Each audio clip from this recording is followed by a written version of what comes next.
Wastelanders! It's Jewel Smith. And it's Fallout Friday. Rose is in Diamond City. The last time we were with Rose, she was working on the Nuka World Red Rocket. We had recently recovered that from the Nuka World Raiders. Rose had been the Nuka World Raider overboss for quite a while in this playthrough, but we've been gradually, over the course of the past several months, reclaiming the Raider outposts and turning them back into regular settlements. The Nuka World Red Rocket was the last one still inhabited by Raiders, Nuka World Raiders, and we went and cleared that out a few episodes ago. We were working on that. We were working on Sunshine Tidings. We were working on Covenant. Covenant had kind of a strange, devastating occurrence happen where gunners showed up and killed everybody, even though I didn't have any kind of quest on my Pip-Boy saying it was under attack or anything. Not that I would have gone to help them, but we just showed up there one day and everybody was getting killed. Everybody was kung fu fighting, and only Penny survived and my 2 provisioners.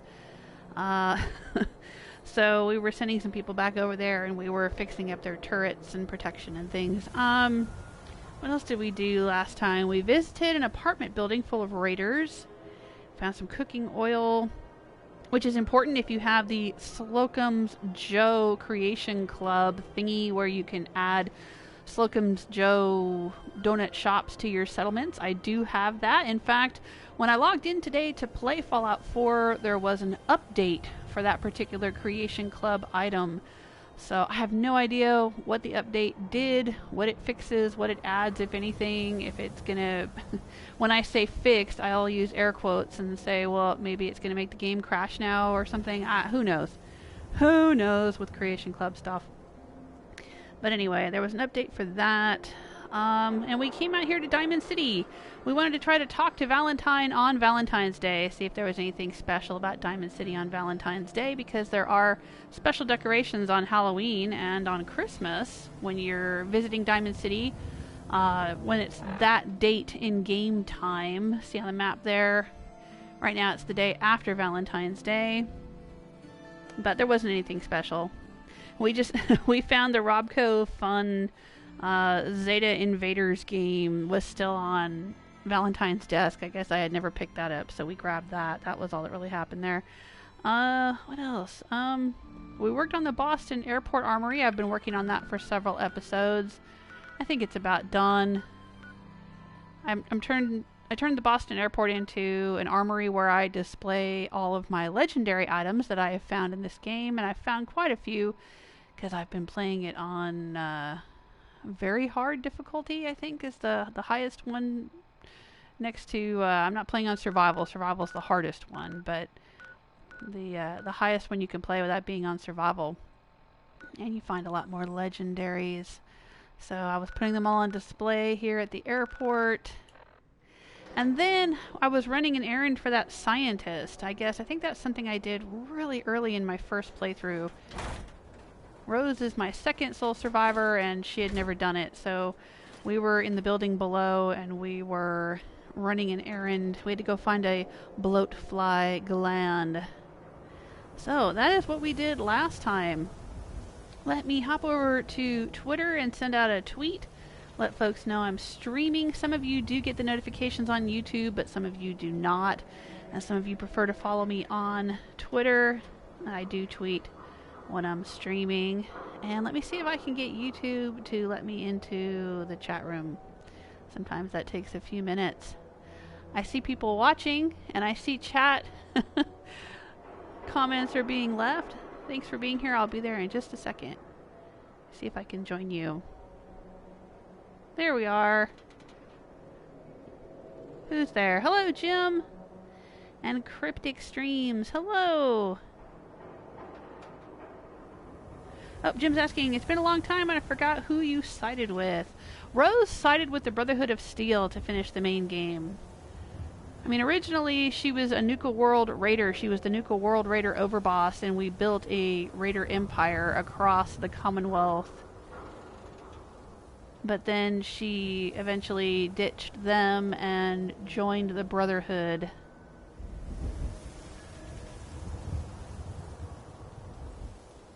In my first playthrough, I was the General of the Minutemen. Now, Rose did do some of the Institute and Railroad quests so that we could get the trophies for those storylines. But then after I got all the trophies that I needed to get, I went back and reloaded an earlier save, and her official timeline is with the Brotherhood of Steel. I do have the platinum for this game, and that's how I got it. Yep, today is Friday. Fallout Friday. Alright, so we're here in Diamond City. And I haven't left yet, because I came down here and I found this little building right here that says warehouse. I don't know if I've ever been in here. Is there a back door to this warehouse? Doesn't look like it. It's just a little shed. I don't know whose warehouse it is. Of course, if I get caught trying to... there's a guard right there. He's like, what are you doing around our warehouse? Yeah, huh? I'm detected and I'm hidden. Alright. I'm hidden, I'm detected. Oh, because there's a iBot right there. Playing music that you guys probably can't hear because it's blocked while I'm streaming. Okay. Let's get in here and see what happens. Oh, that was easy. That's it. Let's go in. Hey, Barbarian King, how are you? Oh, Jim's doing a new gameplay with some mods on your PC. Fallout 4? A new Fallout 4 game? Now this is the sort of thing that Dance probably wouldn't like me doing. So what's in here and who owns it, I wonder? There's cigarettes? Jet? I'll take that. Nobody's here to see it. Somebody's little fun house here. I'll take those. I don't think it matters if they're stolen, right? It's not like Skyrim where you can't sell stolen items to all of the vendors. Sure, why not? But when I leave, are they all going to be mad at me if they see me come out of here? Oh well, it wouldn't be the first time that I had all of Diamond City mad at me. When I killed the mayor a while back, and I accidentally, or maybe on purpose, I don't know, I was trying to get into his safe, or I picked something up in his office, or something weird happened. I mean, he was dead, and he was a synth, so I don't know why it was marked steal, but it was. And then all of a sudden, Piper and everyone else got angry at me, and I had to leave for a while. They're not mad anymore, though. They shouldn't have been mad in the first place, though. I think that was incorrectly programmed. I should have been able to take anything I wanted from his office after he was declared a synth and killed. Hey, hi Stella! I see you and your snowflakes in the chat room. Oh, he didn't seem to care about me coming out. Okay. Alright, nobody noticed. Great. Who's this? Earl Sterling's house unlocked with Earl Sterling's key. Who the hell is Earl Sterling? Sure, let's go in. Who the hell is Earl Sterling and why do I have his key?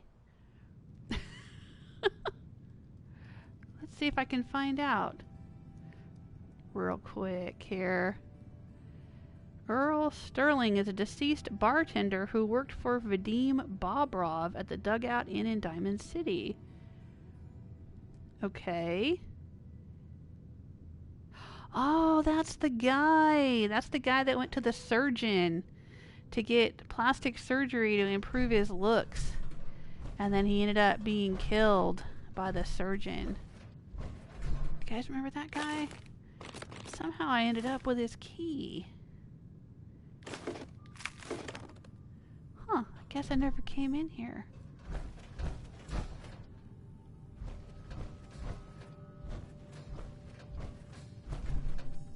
Sea captain's hat. Huh. Well, just when you think you've seen everything, there's more stuff to find.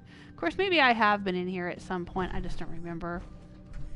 I've been playing this game for like 3 years now, 4 years now. Because I was playing it before I started my YouTube channel, and I started my YouTube channel about 3 years ago, so I've been playing it for about 4 years. As long as it's been out, right? And there's probably a lot of things that I did way, way back when I first started playing that I don't remember now because it's been so long.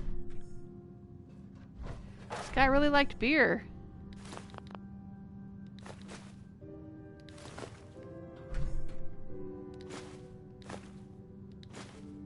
Ooh, okay.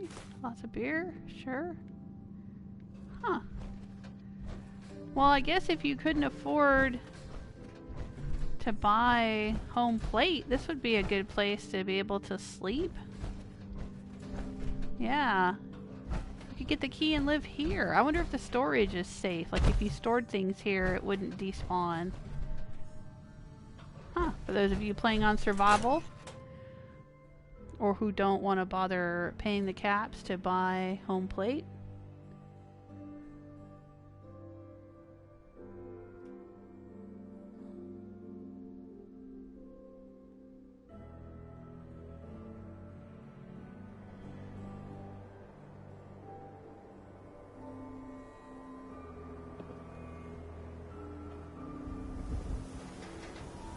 Alright. Sorry, trying to get back to the chat room. I got lost there. I was looking at the page about Earl Sterling.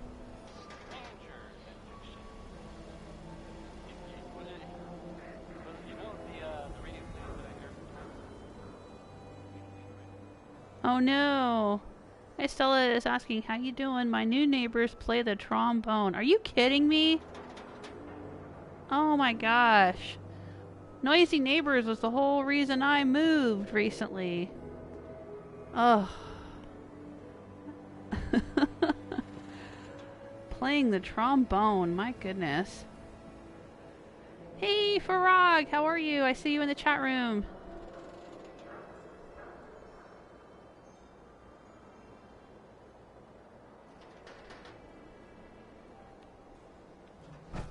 Alright, we're here in Diamond City. Guess this guy's got, yeah, I mean that's a pretty big house and it's right next to the Dugout Inn. Nice place. Don't talk to me. Might attract someone's attention. Excuse you? Beat it. Oh, why is he so nasty? He doesn't have a name, he's just a resident. Ooh. Why are you mad, bro? We keep you in good spirits. Okay. Look, Scabba, I ain't buying anything. I ain't a scaver. Oh, this dude needs to stop giving me lip. I'm gonna do something I regret. You're lucky I'm not a raider anymore. Hey, I'm not saying I want to shoot you, because that'd be rude. But would you even feel it? What, because I'm in power armor? No, probably not, dude. I've taken a nuke to the face in this power armor and lived to tell the tale, so there you go. Alright, let's get the hell out of here. I'm not really feeling very welcome here. I'm not feeling the love in Diamond City. Jeez. Alright, what I want to do is I want to go back to Red Rocket here. I want to pick up some nice clothing and take it over to Covenant, because I've been sending some new residents to Covenant. We were looking for people with clean faces, because you know Penny wouldn't want any dirty, scruffy settlers coming into her nice suburban little slice of heaven there. And so we were sending some folks over, but they were still in kind of scruffy clothes. So we got to get that 1950s or 1960s chic or whatever this is that they've got going on in Fallout, and send some nice duds over to Covenant. I still yeah.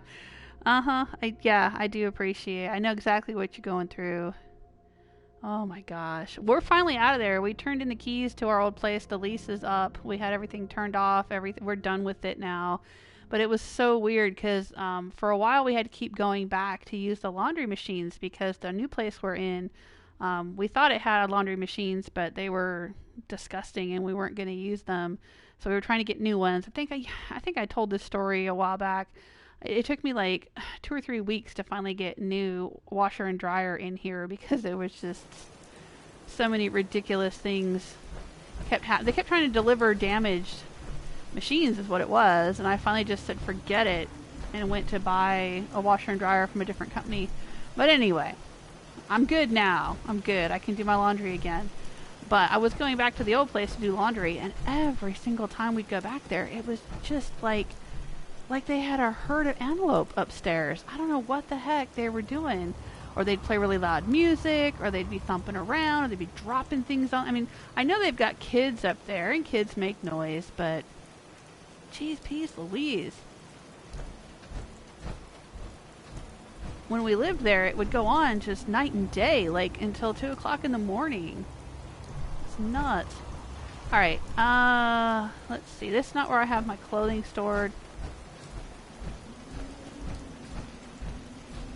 We have to go down here. Whatever Hey, Dance! I'll make it happen. That's right, you will. He misses me. I got you some beer, Dance. I'll go put it inside a buddy and make it cold for you. Greetings, buddy. Yeah. Gotta get into your inventory. Here for a flat, or did you want a cold beverage? Yeah, I think I want a beer. I'll take a beer. Cold and refreshing. I'm not actually gonna take one though. I'm gonna give him one.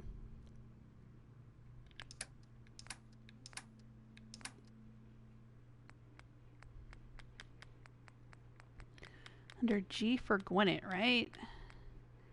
Is that supposed to be similar to Guinness? There we go.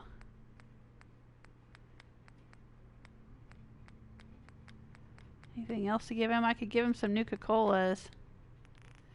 And yes, if you give him all the different variations of Nuka-Cola that are added by, well, the ones that are in the game and then the ones that are added by the Nuka World expansion, and then I think also Vims, if you put any of those into him and they become ice cold, it does increase the effects of them. So it's worth doing if you use a lot of sodas. I don't. But I do have a soda showcase on my YouTube channel if you want to look that up, where I show every single soda that's available in the game, and then I show every single variant that you can get if you put them inside a buddy. Alright, I wonder if you can get ice cold water. I don't think you can. Let's give him some water though. Alright. How about some mute fruit popsicles? That would be cool. That would be an interesting mod. If you could put popsicles, make ice cream and popsicles to put in Buddy. Alright, let's see here. I've got some stuff to store though. I saw some other things in my inventory that I could get rid of. I don't need to be carrying all this around.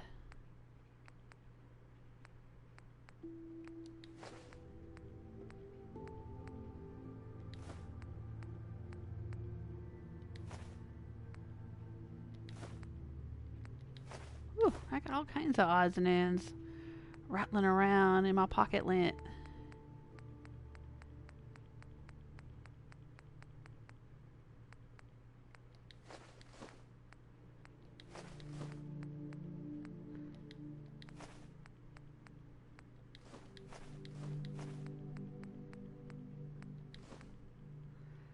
There we go.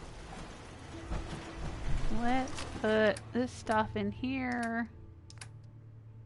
I think I saw some donut mix. Yeah, there we go. And funnel cake? That's not really part of the Slocum Joe's thing. Cooking oil, though. Let's store that. That's precious, man.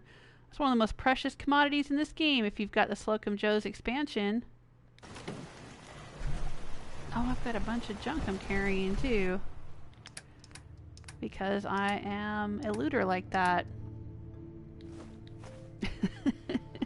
Speaking of which, some of you follow me on Twitter and saw my little treasure hunting, the results of my treasure hunting.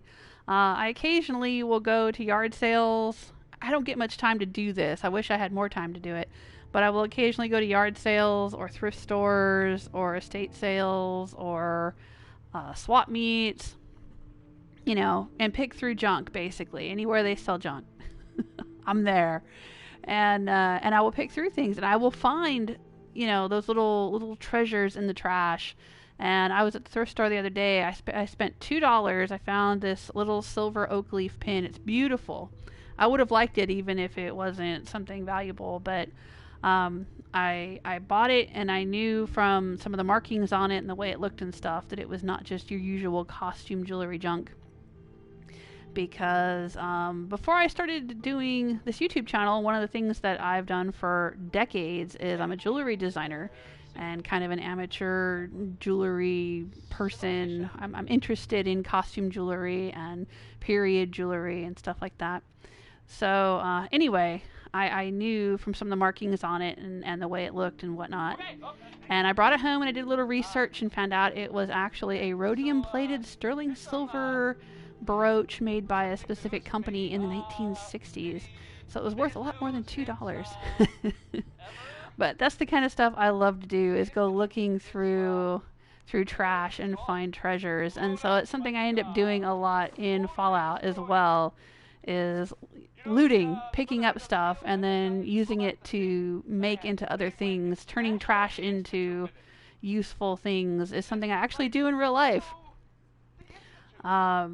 Trash into treasures, or as a jewelry designer, a lot of times I'll use what are called found objects. I do found object jewelry, or sometimes I'll do other craft projects or put things together, or what do they call it?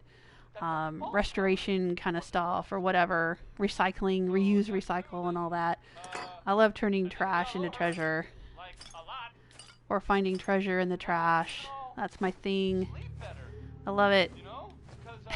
So I love it in this game too.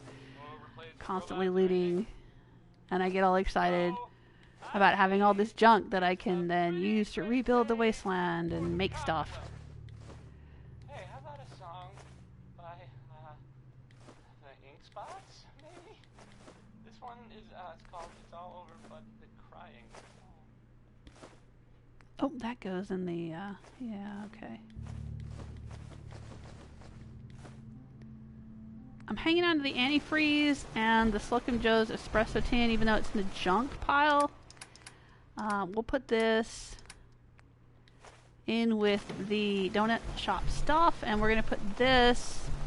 Oh no, I want to take all of this out to the Prydwen, out to my armory in the Prydwen. Well, you're not me, Dance. You're gonna stay right here so the Brotherhood doesn't shoot you in the butt. All right. Well, we came here to get clothes. I hope nothing's troubling you today. No, I'm good. I'm good, Dance. I have a washer and dryer now. I'm happy. But thanks for asking. Alright, I need to look. There we go. I need to find some decent clothes, so Penny will be happy with her new friends. It's all about appearances with her, you know, at Covenant.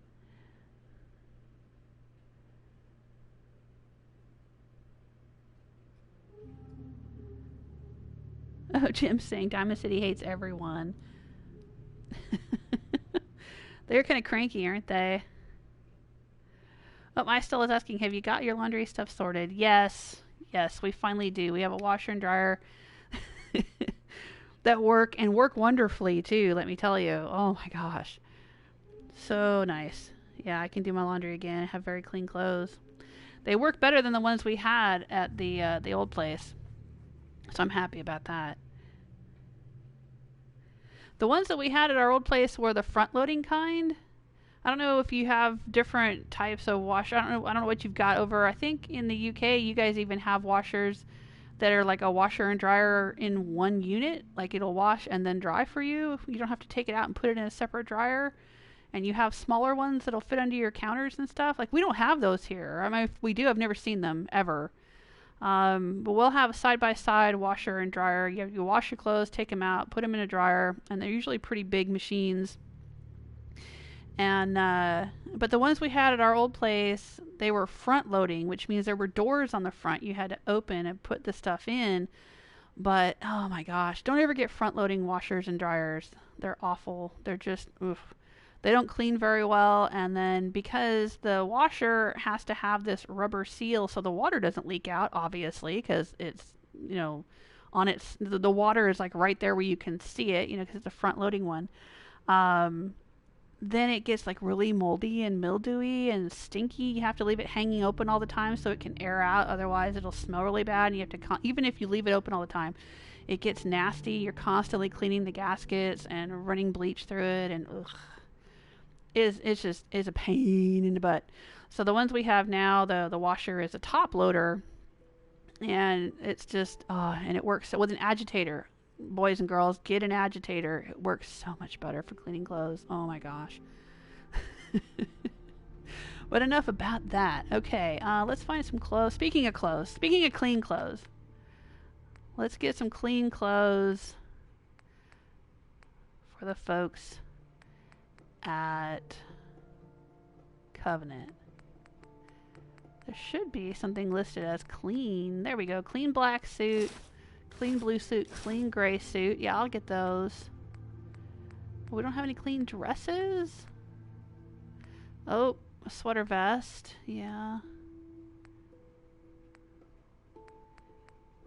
I want to get some of those dresses that they have. No. Fashionable glasses, maybe. Formal hat, maybe. Geneva's Ensemble. I don't even know what that is. Oh, that's the secretary. I think in Diamond City, the mayor's secretary, I think she accidentally got killed when we were confronting the mayor there a while back. Alright, what else? Hard work t-shirt. No.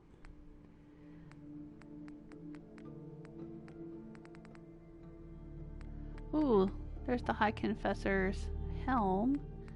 Need to take that back to Far Harbor. There we go. Laundered. Okay, it's called laundered. Laundered blue dress. Yeah, we'll take one of those. It's not clean, it's laundered. Well, my stuff's all laundered now too. IRL.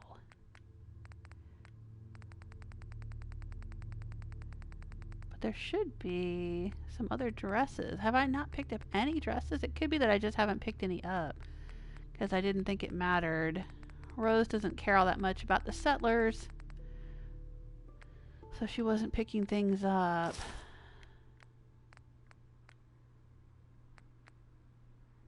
Eco World shirt and jeans? Eco World jacket and jeans? No.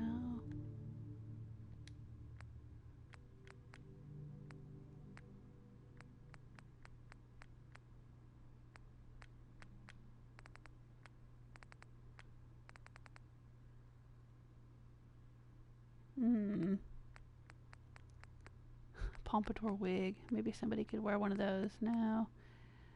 Let's see.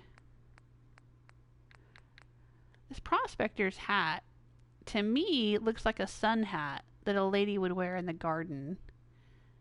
It doesn't really look like a prospector's hat to me, so let me grab one of those. That would look nice.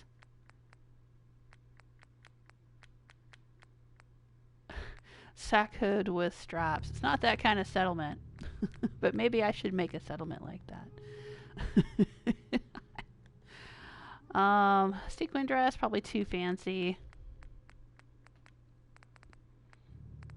Actually, I did kind of make a settlement like that when I did that Jamaica Plains brothel and saloon in my first playthrough.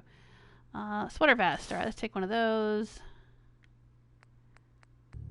And we'll take the trilby. Sure.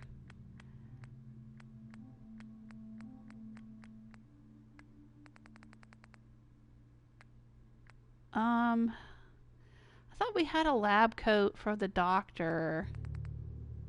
Do I still have a lab coat in my inventory? I think we picked up a lab coat from the dead doctor. Yeah, we did at Covenant. Alright, so we should be good now. Alright. I will go back to Covenant and pass out all of these goodies. It'll be Christmas. Oh, Jim's asking, have you completed any of the DLCs yet? Are you asking me that? Oh, heck yeah. I've done all the DLC. All the add-ons. Jim's asking, is this only on YouTube or also on Twitch? This is on YouTube. I have not... I only recently started doing Twitch streaming. Last week, I did a stream of Titanfall 2. I do this thing called Try It Tuesdays where I try out video games that I've never played before. And I used to always do that on YouTube, but I think I'm going to start doing that on Twitch. The Try It Tuesdays will be on Twitch. And then edited videos from the Twitch live stream will be uploaded to YouTube, which I just did yesterday. I uploaded an edited video from the Titanfall 2 stream. The stream itself was over 2 hours, but the edited video is about an hour long. But all of these have been on, all of my Fallout 4 stuff has been on YouTube. Now, when I switch over, when I get done with this playthrough with Rose, which is going to be soon, probably only a few more live streams with Rose, and then I'm going to switch back over to my first Soul Survivor, Fiona, and I'm just going to do settlement building on Fridays, because Fiona's already built 3-4 years ago when I played Fallout 4. I built up all my settlements, and I did a settlement tour series. That's the first thing I ever did on my YouTube channel. And I've learned a lot since then. I've added some Creation Club stuff, and I've learned a lot about settlement building, and I've, developed a lot of new ideas and techniques and things. So I want to go back and kind of remodel or revisit all of Fiona's settlements from my first playthrough. But that's something I am going to do on Twitch, because the building streams, they're building streams. It's going to be a whole lot of me just moving a wall an inch one direction or another or whatever. I don't really see the point in archiving all of that on YouTube. But I will do the Twitch building streams with Fiona probably later this summer, and I'll still do edited videos just like I do with Try It Tuesday. If there are highlights or interesting bits from the build video or the build streams, then I'll make a highlights video of those and upload them on YouTube.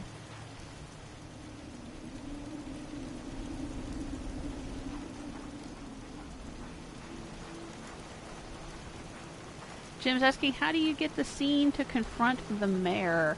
I think you have to finish the main storyline, and you have to finish it by destroying the Institute. Then you go back to Diamond City, and there'll be a wounded guard laying right in front of the church when you enter.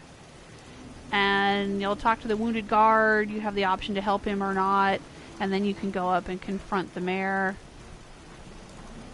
Hey, Just Like Biking! Hello! Welcome to the chat room! And many thanks to Just Like Biking! Just Like Biking is the official sponsor of Fallout Fridays. Yay! Thank you! Hello, Logic Space!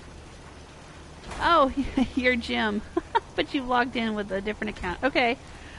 Hello, Jim.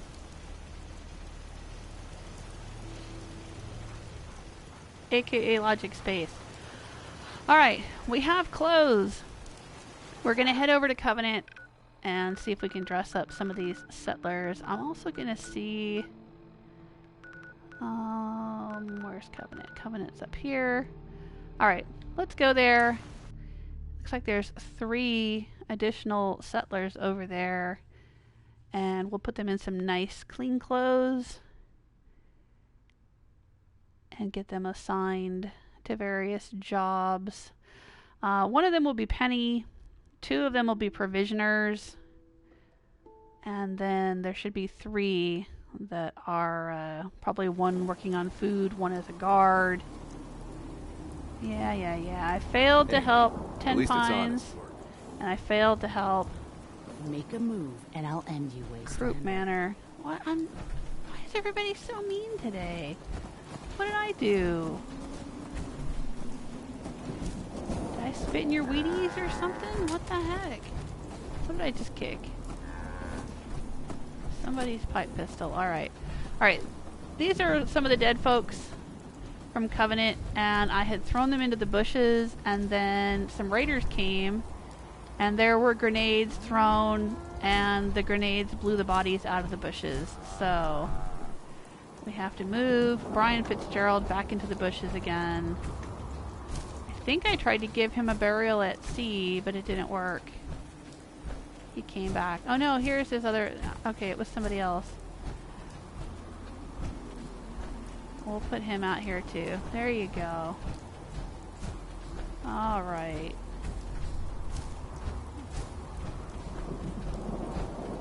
Are there a bunch of tires? Did I see a bunch of tires here?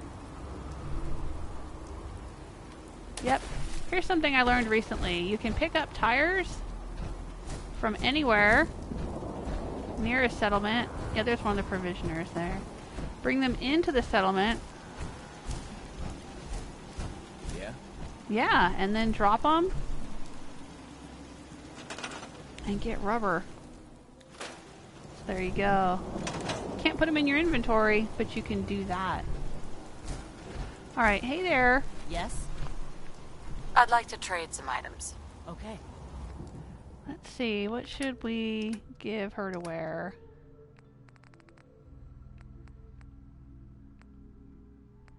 She looks like she's working in the garden there, so let's give her that hat, like she's out in the garden. Oh, I like that. There you go. There you go. Oh, look at it. Grandma's in the garden.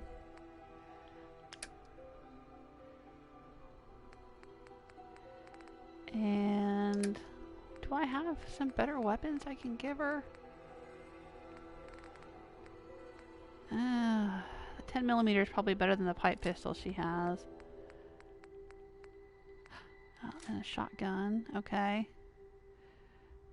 Let's see. Shells and 10mm. Let's give her some of that. And then we'll see which weapon she likes best. There you go.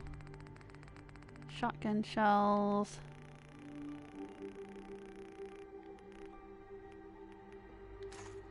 Okay. Then I'm gonna also give her... I'm just gonna give her this for a minute. And I'm gonna tell her to use it. But then I'm gonna take it away and see which of these three that she'll equip. Which of those does she like best? Oh, she likes the 10mm. Alright, so we'll take that away. I'll take away the shotgun too. Alright, there you go. Aww. Alright, yeah, Deezer's all busted up. Poor Deezer. Put the tools away properly, folks. Oh. Let's see. Gotta clean up everything around here. There you go. Do you guys have caps? Yeah, a few. Okay. Fine. Alright. So what have we got here? Yes, we have 6 food, 6 people, 12 water. We only have 1 person doing the gardening. Okay, we've got this guy. This guy here.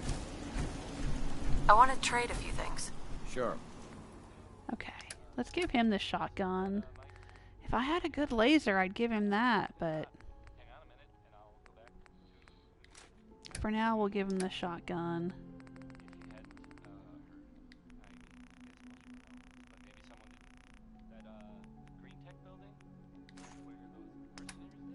Alright, give me that. Alright, what should you wear? We'll give him all these clean suits and see which one looks best. Oh, and the sweater vest. How about that? Okay. Let's see what you look good. Let's do a fashion show. Alright, not bad. Meh. I think I like him better in gray. Yeah, I like that. Okay, but how about the sweater vest? I don't know about that. I don't know if that's true or not. I like the gray. Alright, but let's take these off. Segway. And take the newsboy cap. Yeah, and let's give him the hat. It's Ella Fitzgerald. Maybe? What about the trilby? Nah. Give him the hat. Alright.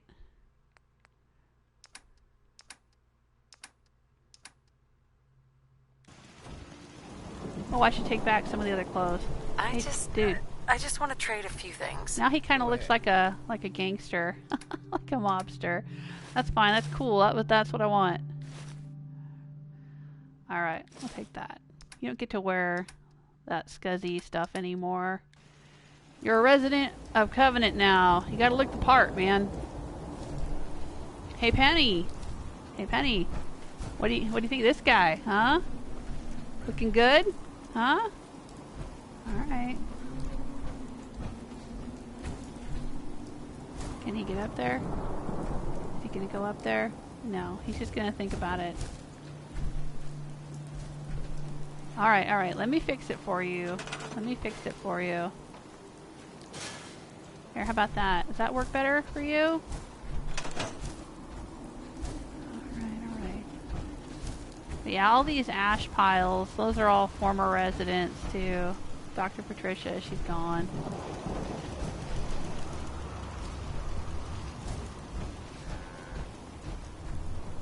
Ted Huntley. Ted's dead, baby. Ted's dead.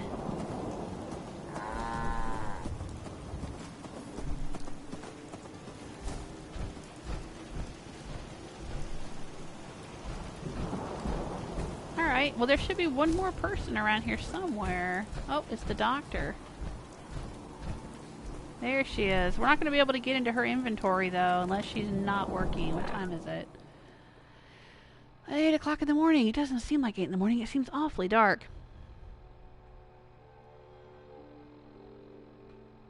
Why do I move so slow carrying a body in power armor? I don't know. Maybe he's got lead weights in his pockets or something. When I was moving those bodies, yeah, I don't know.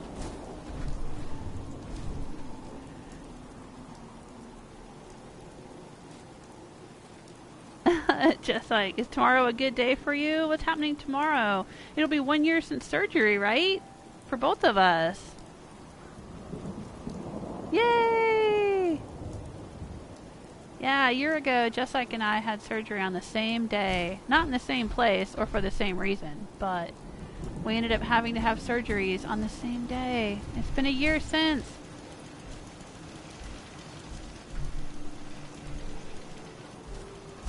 We've made it. We've made it a year.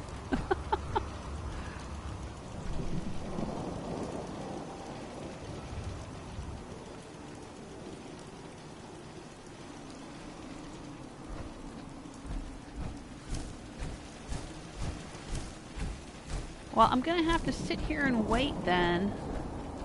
Let me hop out of the power armor and wait until she's off work. Probably about 9 o'clock at night. Let's take out the fusion core just so nobody grabs my power armor and I have to kick their asses. Have a seat here. And wait.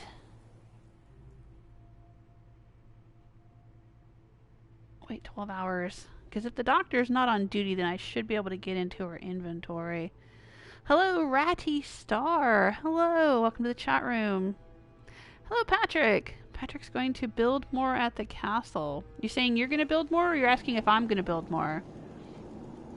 Did I find a nuka grenade? Probably at some point. And the frag mines, or whatever. They're not called frag mines, but they're Nuka versions of those. I think there's one on the ground out near the lighthouse. Nuka grenade. Yeah, I've got one in my inventory. I probably have a bunch more stored somewhere. Let's scrap these pipe pistols. Hey, Starfish Central! I see you in the chat room. Hello! Welcome! Starfish is a long-time YouTube friend of mine. He's been very supportive of my channel, and I have enjoyed the heck out of watching his channel. And he is just about to hit 1,000 subs. Only got a few more to go. I think you've got like, what, 30 more to go or something to hit 1,000? 1,000's a big, I was going to say landmark, but that's not, a milestone, that's what I wanted to say. A big milestone in the YouTube world, because when you hit 1,000, then you can start monetizing your videos, and you can do super chat, and there's all kinds of features that get unlocked. You got to get a certain number of views, and then a certain number of subscribers, and so 1,000... Getting so close, you guys. Check out Starfish's channel. It's Starfish_Central is the name of the channel, and he plays Fallout 4 and GTA 5 and gosh, all kinds of stuff. What have you been playing lately? I know you play a lot of Fortnite too. I watch him for Fortnite. Whenever I have people pop in my chat room and ask if I play Fortnite, which I have tried it. I tried it for Try It Tuesday. But I don't play it regularly. I'd rather just watch Starfish play. He's much better at it than I am. And his videos are a lot of fun. And if you're looking for a YouTube channel with someone who's polite, who doesn't cuss and swear, who's a very nice person, definitely check out Starfish Central. You can watch it with the family. Unless Mikey's there. Little Mikey. Don't listen to little Mikey. He's a scamp. Oh, okay. Okay, so on hard mode, I'll get more attacks on my settlements. Yeah, but it's weird because this one here at Covenant that killed everybody wasn't an actual attack. I mean, it was an attack. The gunners were there killing everyone. But I didn't have a notice in my Pip-Boy. Because when it was happening, I was like, wait a minute. And I went back and checked my Pip-Boy, and it didn't say Covenant under attack here at all. So for some reason, the gunners were attacking it, but the game didn't give me a notice saying that it was under attack. So that was kind of odd. But yeah, the settlements get attacked a lot, and I don't usually show up to help defend them. One, because Rose doesn't care. And... two, because if you show up to defend them, sometimes that just makes the situation worse, in my experience. You know, stuff that you've put around your settlement to decorate your settlement will get thrown everywhere, and people get killed, and stuff just goes crazy. Whereas if you just ignore it and come back later... Enjoy your stay! Penny, you psycho, I swear to God. You know, you don't have to worry about everything being knocked all to heck or all your settlers being dead or whatever. But it was weird here at Covenant because when I showed up, it's like all the settlers were already dead. I don't know what happened here. Maybe because I was in the cell area. Like I was in the area of the settlement and it was being attacked and everybody got killed. But I wasn't actually... Because I was down the street screwing around at the junkyard or something that's down the street here. The map. What's down the street from? Yeah, there's a junkyard, the rotten landfill. And I was messing about down the street and then was walking toward Covenant and they were all getting killed by gunners. No warning.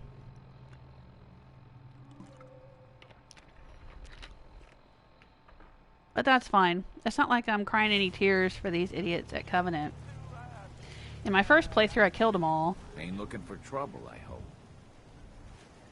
With Rose, I sided with them against the synths, and just because I wanted to see the other side of that little story there.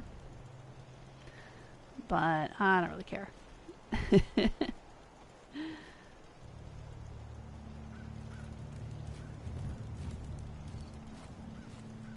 Oh, Starfish is playing Save the World.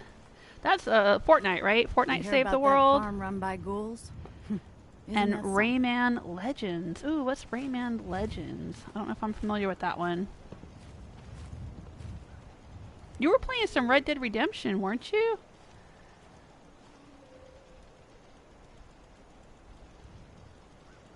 Oh, it's a platformer. Platformer of the Year, it says. Rayman Legends. By Ubisoft. Okay. I'll have to check that out. I don't think I've seen that. But yeah, big shout out to Starfish. He works hard, and he's a great guy, and he's been really supportive of my channel and my YouTube journey. So I want to support him as well. Hey, Dark Arrow! Hello! Enjoy your stay. Another day Patrick, of hard yeah. work. Penny is so Never weird. changes. Yes, she is.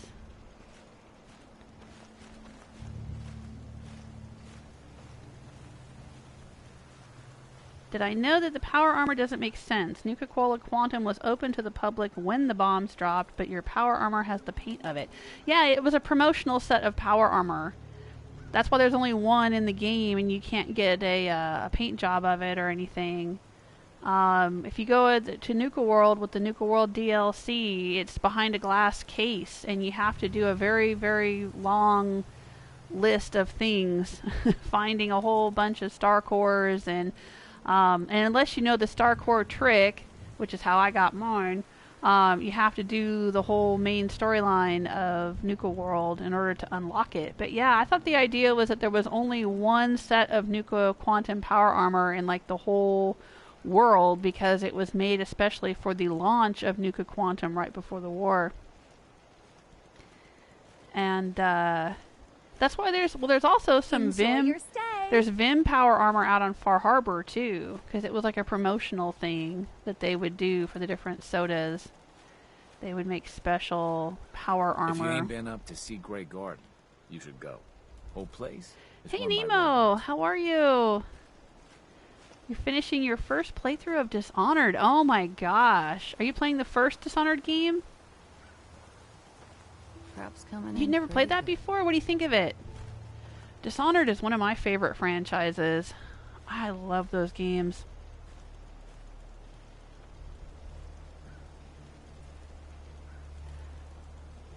Oh, and Starfish has been playing some Borderlands 2 again. Yeah, the Handsome Collection.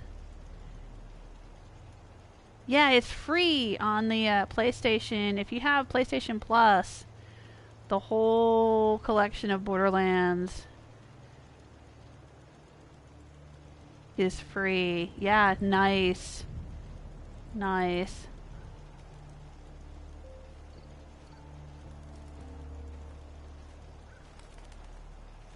Enjoy your stay.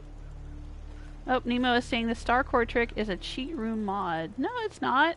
Well, I mean, maybe there is one, but you can do it in game. I don't have any mods or use a cheat room, but there's in PlayStation, without any mods, you can find a respawning Starcore in Nuka World.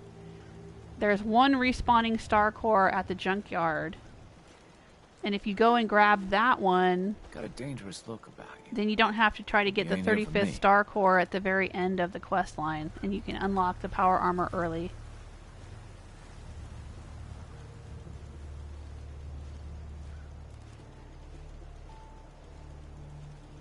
Patrick wants me to put her in an ugly dress. Penny? Yeah, something crazy. I should find some really crazy clothes to put her in. Because she's mental. She is nuts. Alright, oh, that's right. We were waiting for the doctor. Doctor. Hey. The farm's not much, but it's something. I just need to trade gear with you. There we go. There we Sure go. thing. Finally. Oh my gosh. That was the whole reason we were hanging out here waiting. Alright, let's give her the lab coat. Yay! Alright, take off that green rag hat. You don't want that. There you go. Should we give her the fashionable glasses? No, that looks silly. We should give them to the gardening grandma.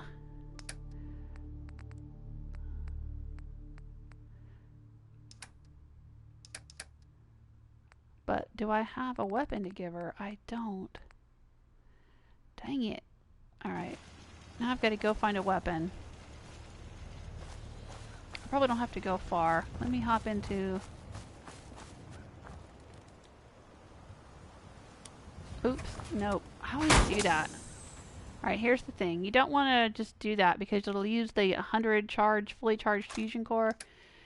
And then you'll end up with 8 million of these in your inventory. Okay, let's use one that's low charge so it can get used up.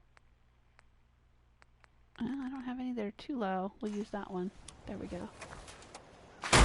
Hey, okay. Get inside.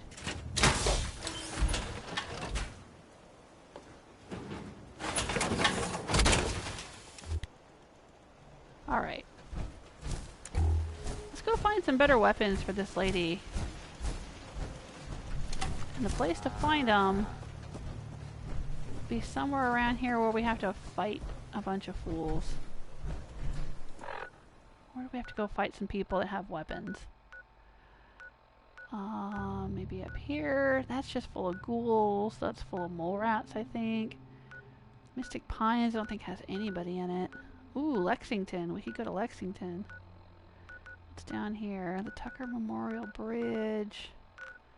Watts Consumer Electronics. I think this is all robots.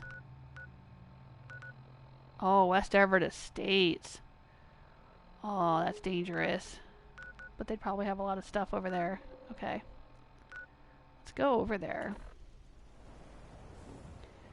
Yeah. Yeah, that's just asking for trouble, but that's fine. I feel like getting in trouble. Let's go. Let's go find some weapons. Oh, there's another tire. A lot of tires around here. Let's throw this into the settlement.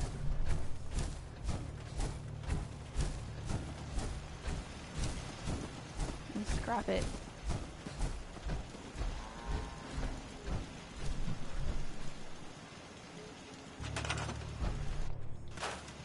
There we go. Okay. Alright. Alright, here we go. Here we go. Woo! Let's go get him. Why is there a roof out here? There's another tire. Man, I just keep finding tires. There's a bunch out in the lake right there, too.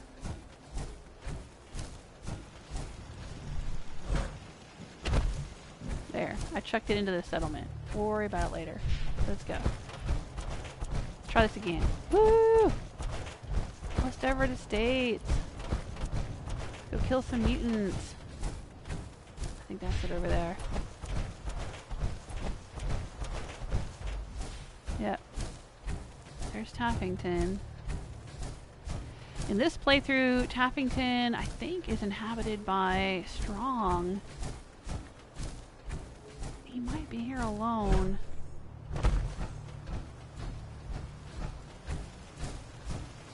Yeah, let's take a look. Yep, he's here alone. Just Strong. Oh, with his puppy. Strong has Gracie. Hey, puppy. How you doing?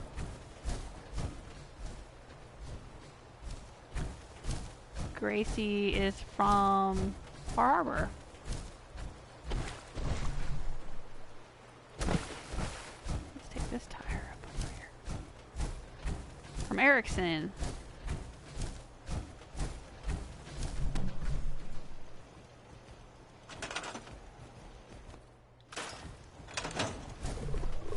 Alright, here we go.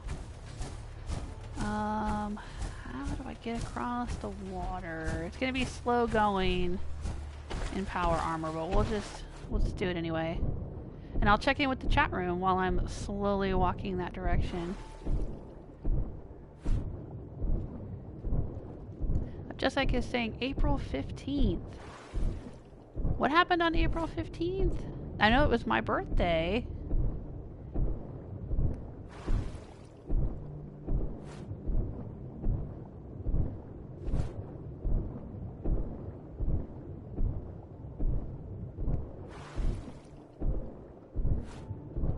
Sorry, it was a hard time around my birthday this year.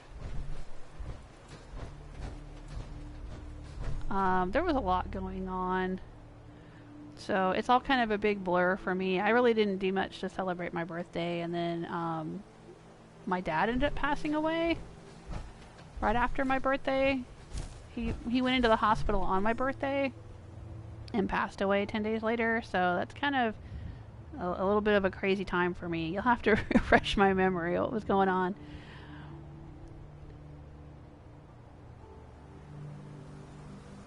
Oh, Nemo enjoyed Dishonored. Gonna play it. Oh, gonna play 2 next week. You're not too sneaky. You got full high chaos. Yeah, I love stealth, but I'm not that sneaky either. Well, the first time when I played the first Dishonored game. Uh-oh.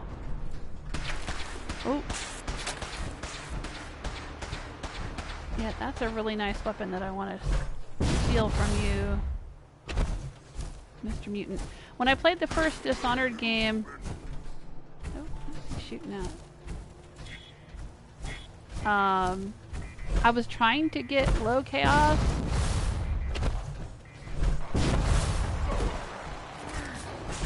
And I made some kind of weird mistake.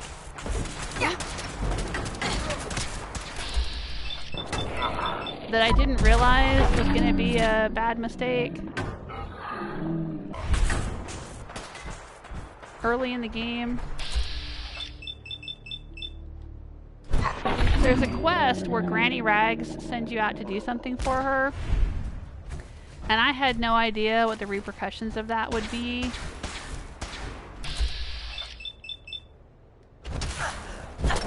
And so I went and did the quest.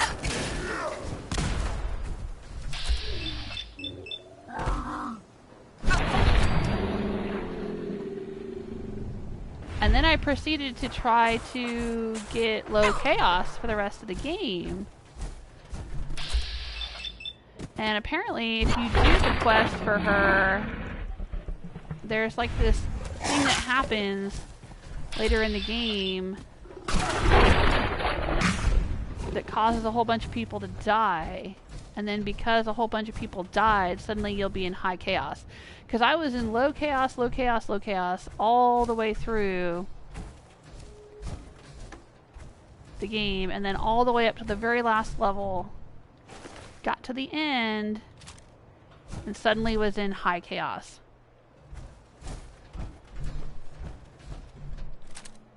That's what I want, is those laser rifles.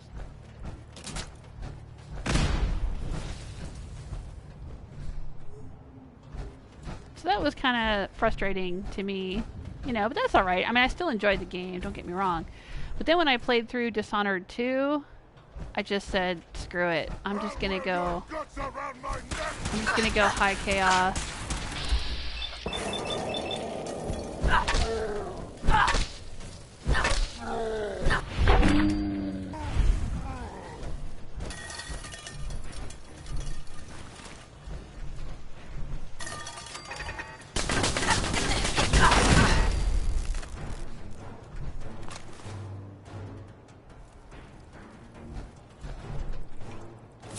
And Dishonored 2 was awesome in high chaos.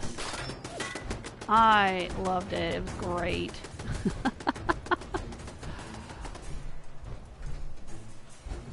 Oh, I'll take that glue.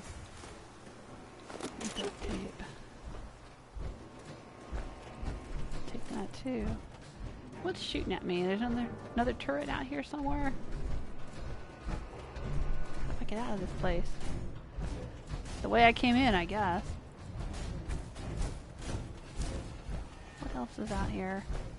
Well, I've got some laser rifles. That's the whole reason I came out here. Oh, I'm hearing it. Oh, hello there, mutant hound.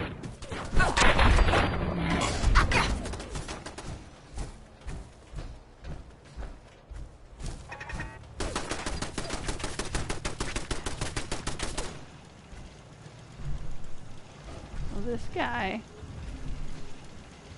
Huh.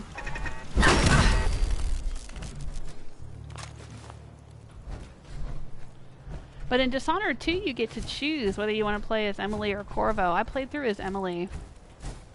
Are you going to play the DLC, though?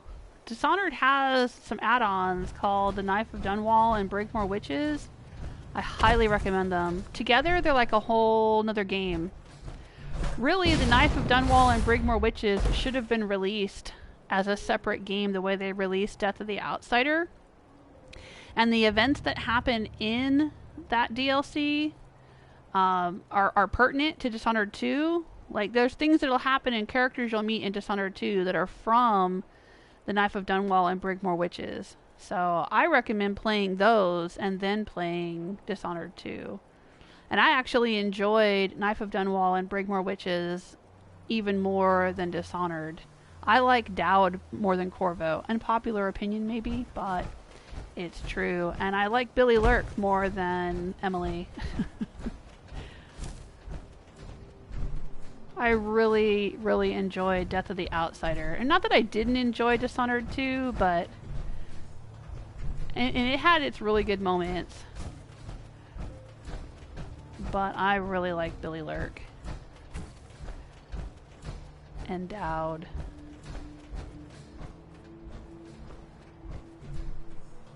Aw, these guys.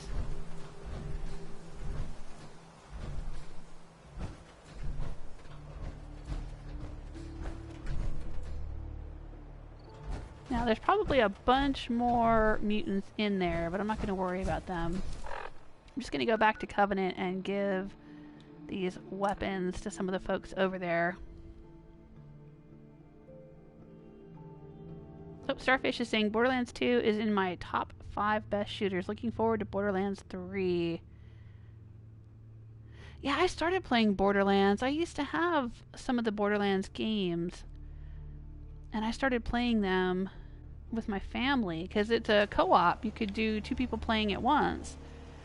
But I don't remember why. We just didn't stick with it. What? Who's hollering? Why are you out here, lady? Holy crud.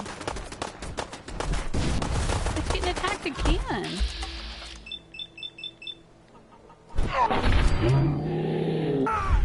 Should've just run. Yeah. Why is everybody going to attack this place?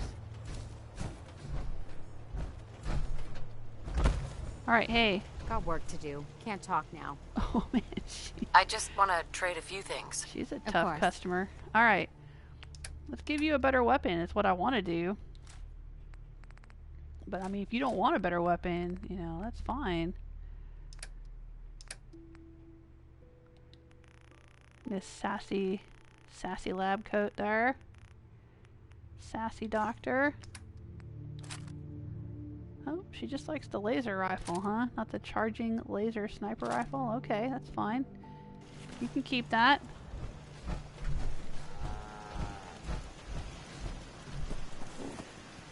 Yeah, I don't know. I can't remember why we didn't continue playing Borderlands. But that was back on, I think, when we had the PS3. Did the first Borderlands game come out on PS3?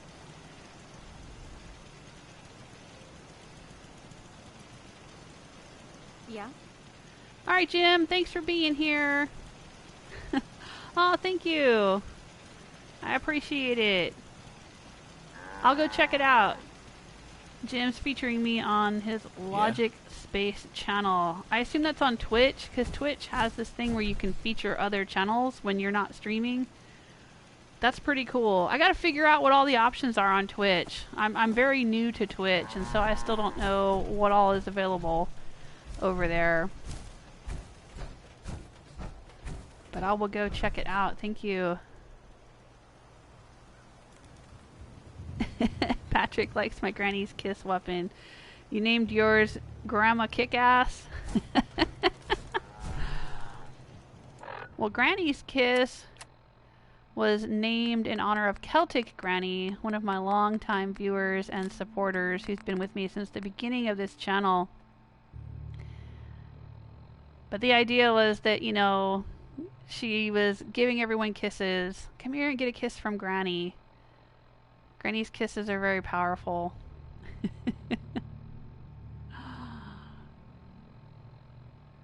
I haven't heard from Celtic Granny in a while, but then I haven't been streaming very much. So I haven't had a chance to see her in the chat room. I hope she's doing well. I miss her. She's a great lady.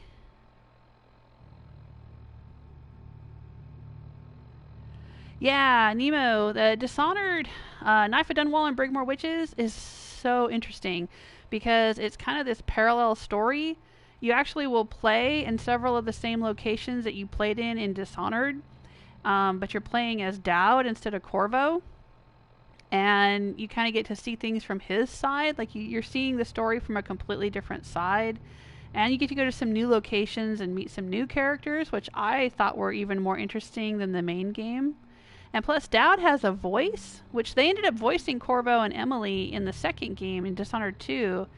But Dowd in the Knife of Dunwall and Brigmore Witches has a voice. And it made it really, for me, it made it a lot more compelling to play. I kind of was bummed out that Corvo didn't have a voice in the first game. It kind of made me feel like I didn't really know him or understand who he was or care. I don't know, maybe that's just me, but...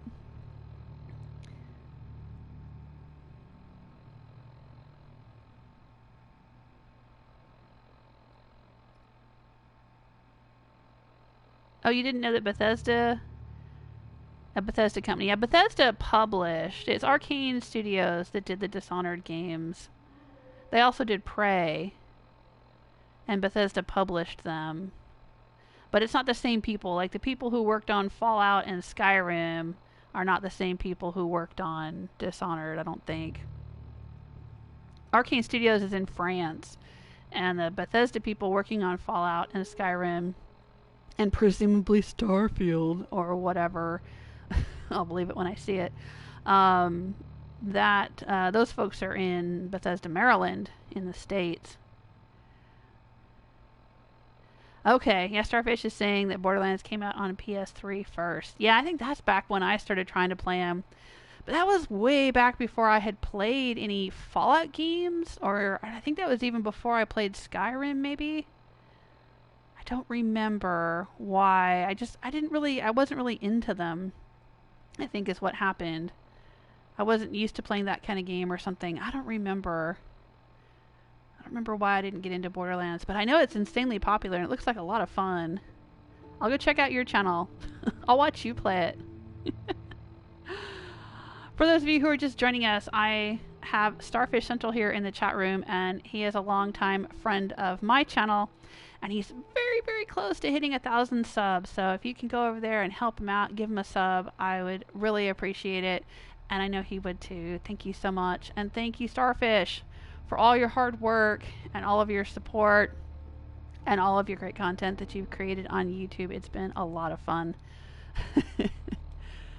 Alright, so let's see. What else do we have here? We still have... Okay, we're dropping this. We're going to scrap this.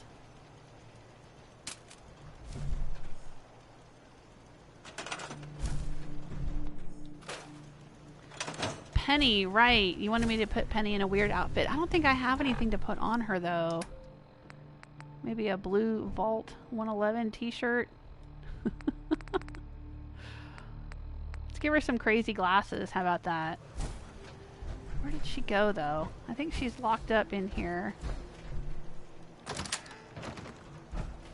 Or she locked her shop. I know, I've got all the keys. Where does she sleep?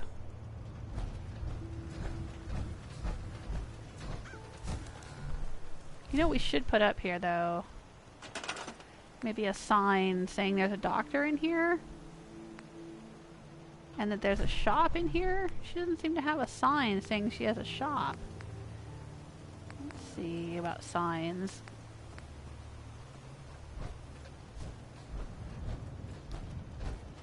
She seems like the kind of person who would have one of these obnoxious signs, though.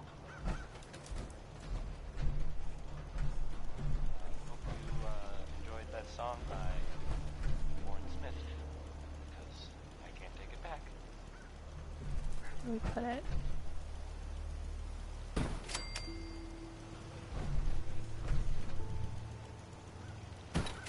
Time for some news, I guess. So, there's that saying that sometimes truth is better In this playthrough, I don't think I've done the quest for Travis, so he still kind of sounds insecure and nerdy. Occasionally in the right order. You know the silver shroud. It sounds like someone takes them really seriously. Let's see. There are reports of sightings of the silver shroud in the Commonwealth. In good neighbor. Anyway, I guess. Oh man, this is so weird. I guess this silver shroud is like cleaning up the town or something. There we go. I like that. Something's out there. Oh god. Oh, he just made my heart leap. Why? What's out there? What the heck?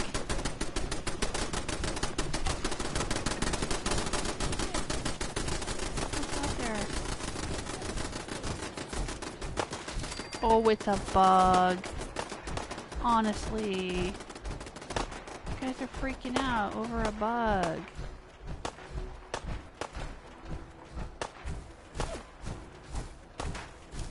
Stingwing, and they're losing their damn minds. Come on.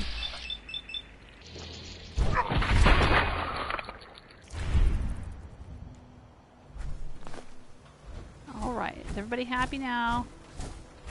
Be cool. Come on, be cool, Covenant. What's over here?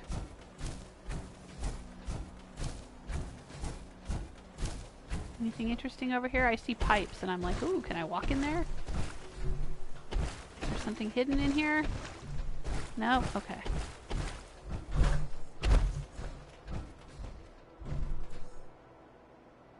Where's this?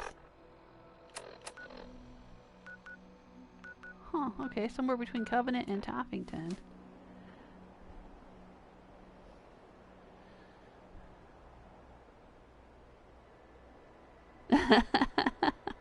Aw, thanks, Starfish. Starfish is saying, thank you for supporting my YouTube channel. Joel Smith, I will still speak to you when I'm famous. I hope so. I hope you get famous. And I hope you still speak to me. This place. This looks very southern. I mean, I know this is set in Boston, which is the Northeast. But I'm telling y'all, there are buildings that look just like this all over the South where I live. Honestly.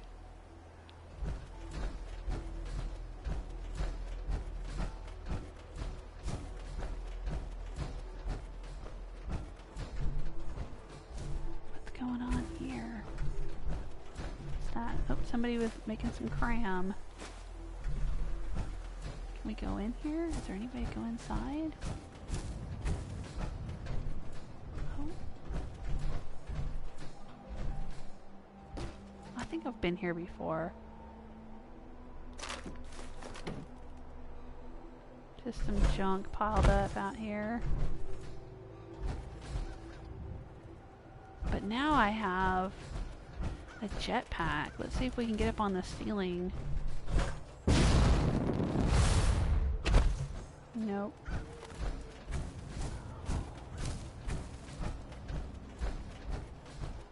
Get up on the roof, I mean. The ceiling would be on the inside.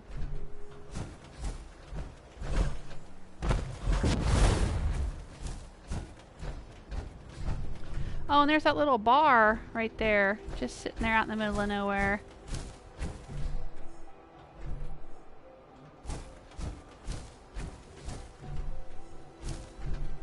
For no apparent reason.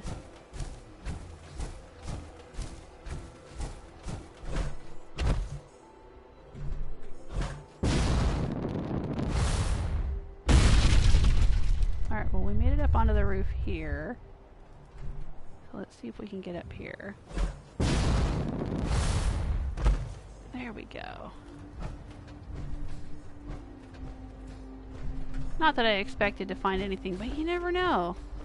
There's all kinds of strange little nooks and crannies in this game with weird things to find.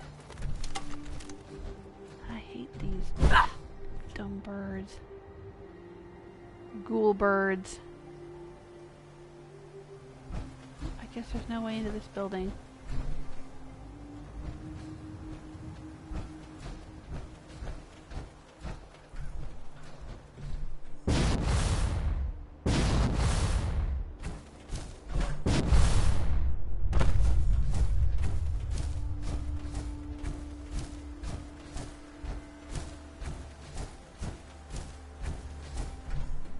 Oh, they're strong.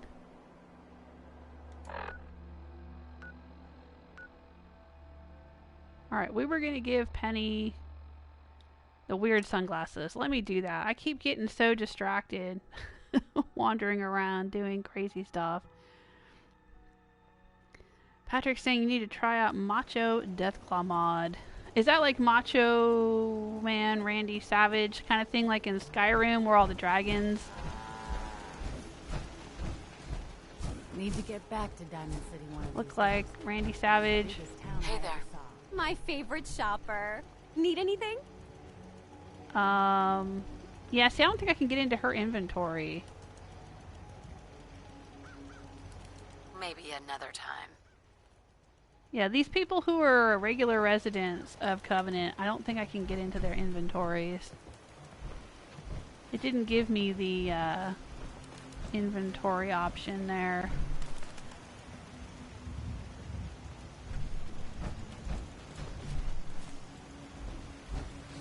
Oh well. I guess we can't make Penny look ridiculous. Give the sunglasses to Grandma. Oh, there's our tire. Let's scrap that.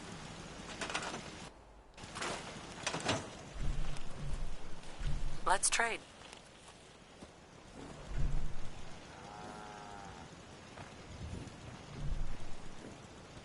Okay.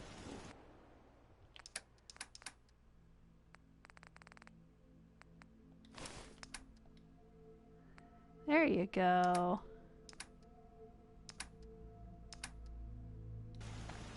Oh, you look great.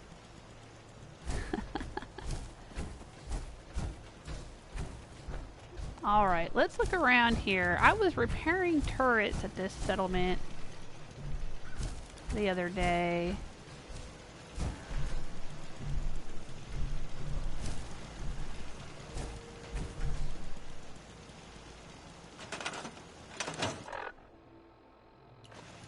And I think there are some I still haven't repaired.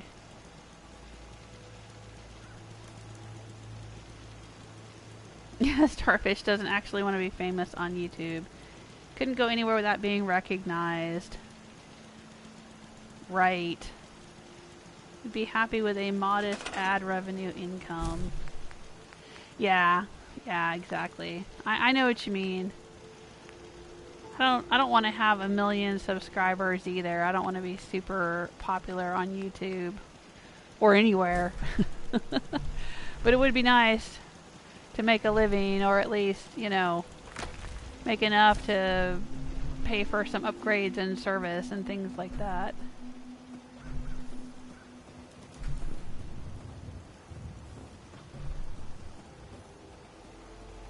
There we go.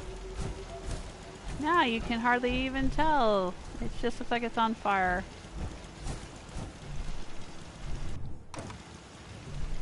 Alright.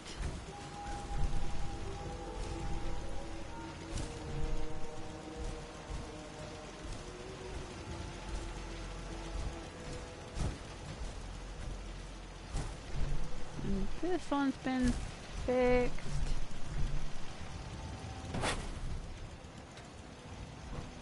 And this one's been fixed.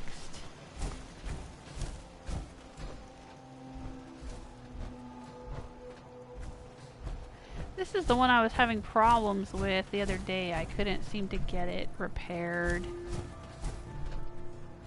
Let's see what we can do over here, if anything.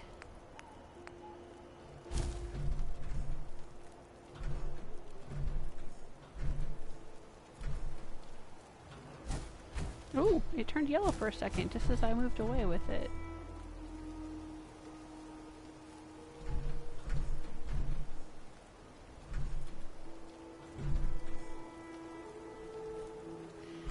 Yeah, I was kind of hoping that my YouTube channel would at least sort of pay for itself after a while. I mean, I didn't expect instant success or anything.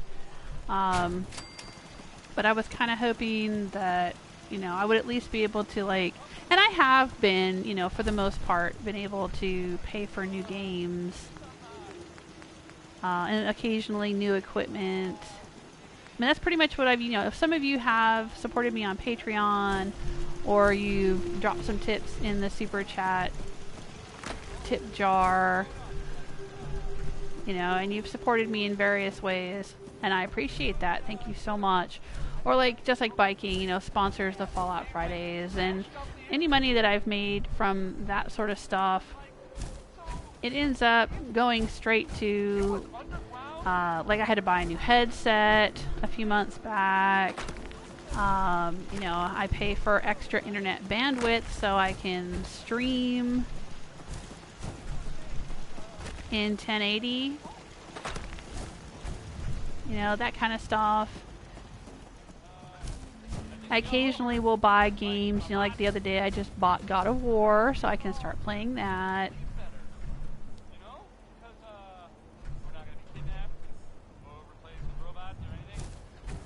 But I'm certainly not making a living at it, and I wouldn't expect to make a living. That would be, I think, a lot to ask. But I would have liked to do a little bit more than just have it pay for itself. Because if I could at least justify it by saying, well, hey, I'm making a little bit of money at this, so I'll do this instead of XYZ, you know, that would be nice. But it hasn't really worked out that way. And channel growth has really slowed. I don't know about you, Starfish, but it seemed like I reached 1,000 subs a lot faster than I've reached, like, 1,300. Like, you know, and part of that's probably my fault because I had a lot of health issues last year, and then my husband had a lot of health issues, and, like, right now we were in the middle of moving, and so I wasn't streaming much, and, you know, if you're not streaming a lot, you don't get as much visibility, and YouTube doesn't recommend you in its algorithms and all that kind of stuff.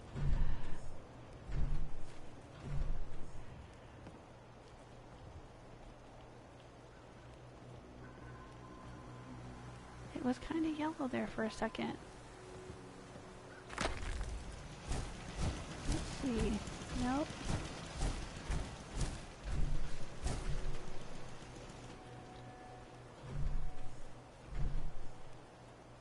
But yeah, if I had more financial support or made more money, see, I guess part of the problem too is I don't monetize all of my videos, and maybe I should. It's just, I'm afraid if I start monetizing everything that then I'm beholden to YouTube's monetization rules, which then is like, you can't swear, and you can't, you know, do this, you can't do that, you gotta be advertiser friendly, and blah blah blah, and I don't want to feel like I have to edit myself for that. Yeah, see, it doesn't seem to want to go right there.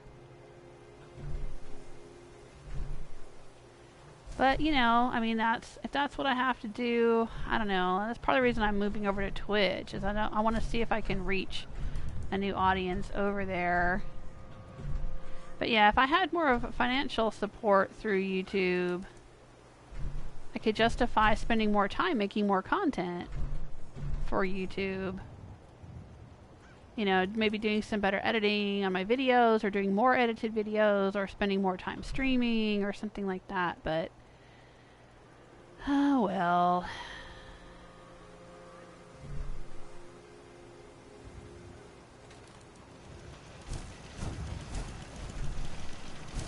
I guess this is as good as it's gonna get right there. And that's just gonna have to be good enough. Alright, so that one. That one. That's back there. I think we repaired. Yep, that one's fixed. Okay. Oh, this one's not fixed.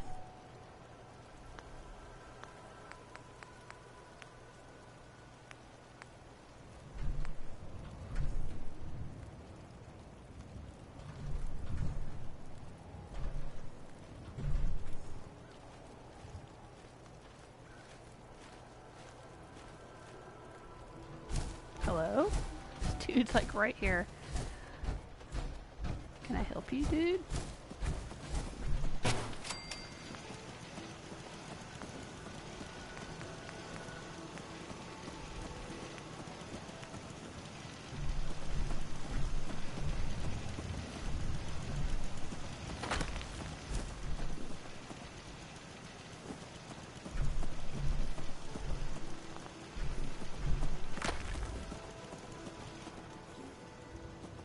I think the other thing with being a video game streamer type person is there's kind of an expectation that you'll play all the new games.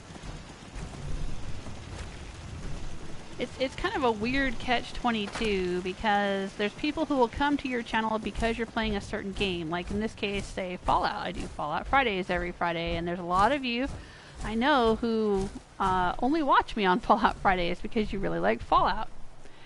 And that's what you want to watch. And I understand. I love playing it. That's what I want to do too. But then, okay, let's try this.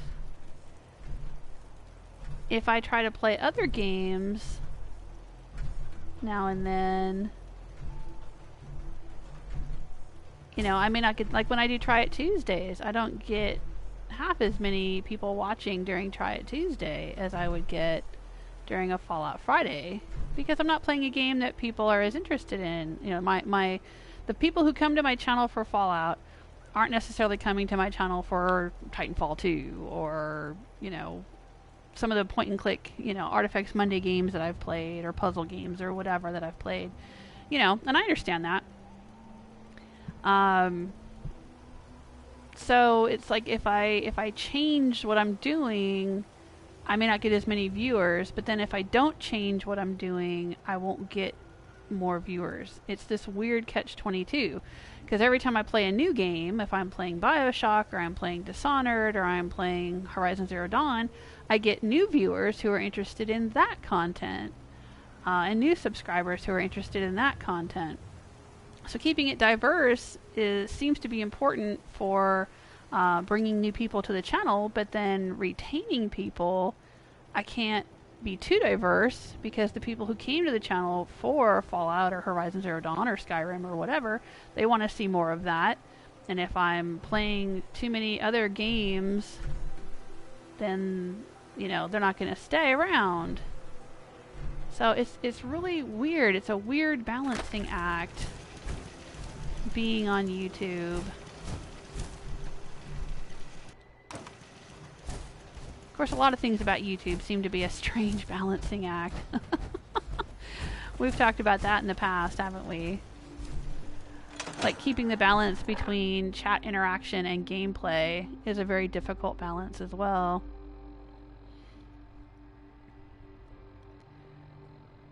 Speaking of which, let me check in with the chat room.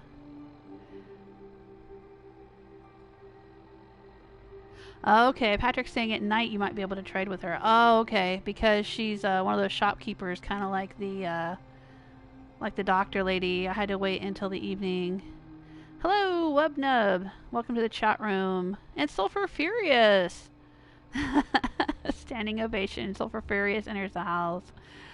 Drum roll. How you doing, Sulfur? Yay!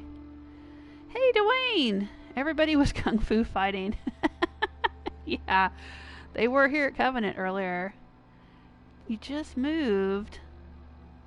Oh, well, thanks. Thanks for coming back and stopping by. You're out of school now, huh?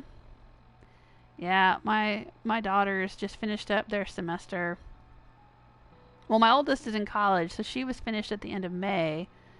But my youngest is in high school, and she just wrapped up. Like last week was her last final, her last algebra final, and she's all done.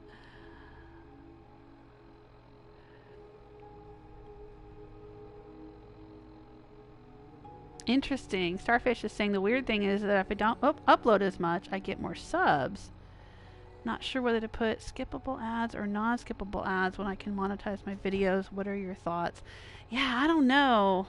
That's the thing. That's why I haven't monetized all of my videos, because I'm really not sure what kind of ads to put on them. Like, I know personally as a viewer, I don't really mind any of the ads. I mean, I know what the ads are there for. They're there to support the channels I'm watching. So whether it's like a 15-second ad I can't skip, or whether it's an ad I can skip, or whether it's a little, banner ad that I can X out of or whatever, I don't really care. Like, I'm fine as a viewer. I don't mind any of those things because I understand what they're there for. But as a content creator, yeah, it kind of feels weird. Like, well, how much should I put on my videos? I don't want to annoy people or be too obnoxious with it, or, are they gonna, if they have to sit through a 15-second ad that they can't skip, are they just gonna, like, go away and not stay? I think creative people are constantly wrestling with their insecurities. It's that. I mean, even when I wasn't doing this YouTube channel, I was previously a published author, and there's always this sort of, whether you have a mild case or an extreme case of imposter syndrome, there's always this sort of feeling like, why would anybody want to watch my channel, or why would anybody want to read my book, or, like, you almost apologize. Like, if somebody says, oh, I read your novel, I'm sorry, I don't know why I'm that way, and a lot of creative people are that way. But I'm trying to not be that way. Your content is a gift, and the ads are there for a reason, because they help support you so you can make that content. If you're worried about how you're going to pay the bills, then you're not going to be able to be as creative and prolific as you could be. And really, that's the goal there, is you need support. And you should be able to get it, so whatever ad you want to put, I think, is what you should put.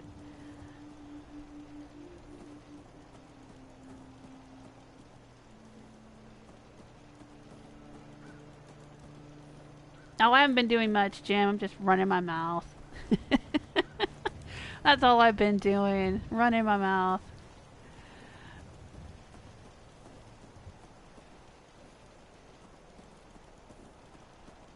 Aww. Well, thank you, Sulfur. Actually, that's a compliment. Thank you. Sulfur says, I kind of think that because of your calm attitude and anti-clickbait mentality, which is the reason I love your channel, you don't reach as many viewers, which is sad, but as it is. That's true. Yeah, I know exactly what you mean. And that's one of the reasons why I wanted to lift up Starfish, too. Starfish Central is in the chat room right now. He has a channel with video game content, and for, again, similar person. He's very nice, he's very calm. Well, unless Mikey comes out to play, right? He does this little character called Mikey that is so funny. He's horrible. He's a horrible, nasty little scamp. But yeah, generally, Starfish is really mellow and cool and nice, and that's not really what gets you a lot of views on YouTube. It's one of the reasons why I'm sort of frustrated with YouTube as a platform, and I've started doing some of my content over on Twitch. I don't know if the Twitch community is any different, but the YouTube mentality seems to cater to the loudest, the nastiest, the rudest, the fastest, whatever, and it's frustrating. It is. I do rely on my viewers to sort of spread the word with their friends, and I used to say, I don't think I've said it as much lately, but I used to say, leave a like, subscribe, and tell your friends. And I'm older, too. That's the thing, is I think a lot of people think that video gaming is only for someone who's in their teens or 20s. And I know there's many of you out there are the same age as me or older, and that's great. But I think it is harder for older people to find my channel, because older people may not be looking for someone like my channel. They might think like, oh, well, all the YouTubers and the Twitch streamers are all these, 20-something people who are just being hyper and yelling at the TV screen or whatever, yelling at the computer screen. And so they don't go looking. And I'm not really sure how to reach those people which is one of the reasons why my channel description says I've been playing video games and PC games since the 70s, to let people know, you know, I'm older, I've been around for a while, I'm not one of these young folks that are so popular nowadays. Oh yeah, Starfish has a wide variety of content, can never be a one game channel. Yeah. But it's hard, that balancing act between, you know, retaining the people who come to your channel for a game and then getting new people. But yeah, I mean, it's like I wouldn't go back and replay Horizon Zero Dawn, no matter how much money you paid me. Once was enough for that. You know, if I had 1,000 subscribers who all said, we subscribed because of Horizon Zero Dawn, we want you to play it again, I'd say, oh well, I guess I'm losing 1,000 subs today because I'm not going to do it. I really do not like playing a game that I don't enjoy. And not that I didn't enjoy playing Horizon Zero Dawn the first time, but I don't see that I would enjoy playing it again.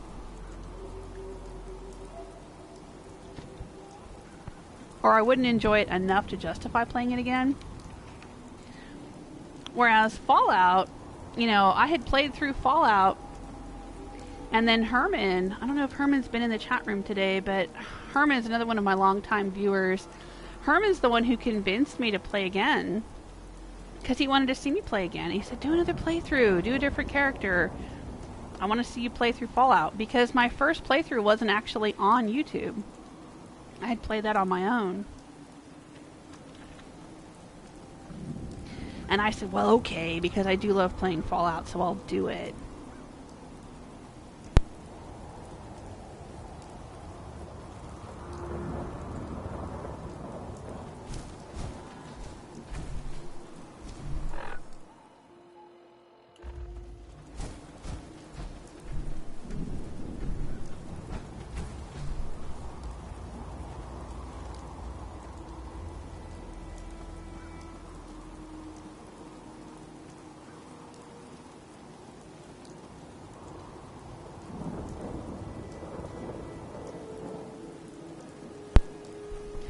Out here, you gotta take things one day at a time. Okay, dude. Thanks for that tip. Alright, I'm gonna head out to the airport.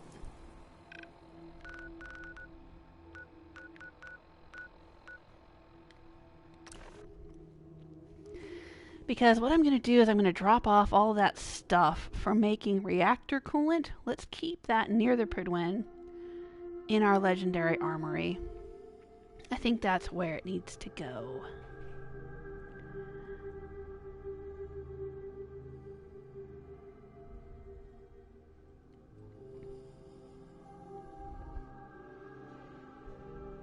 Aw.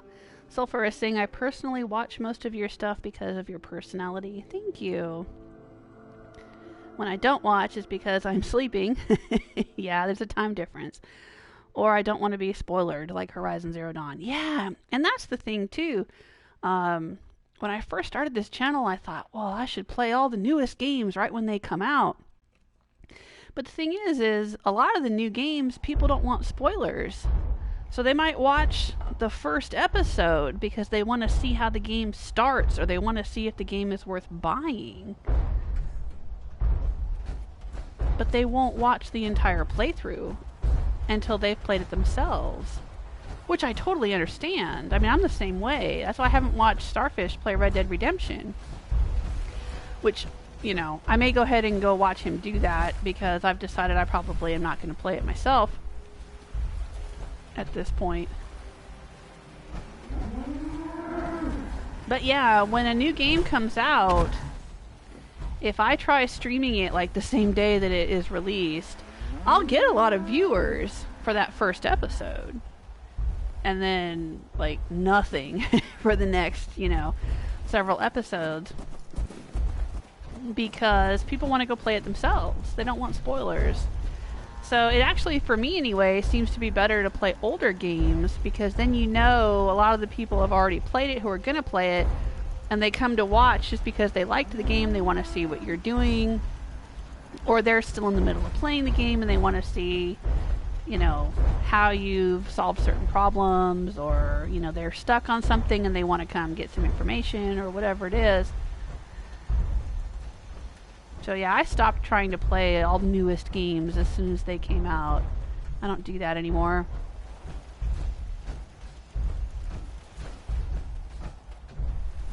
Alright, here is the chem station.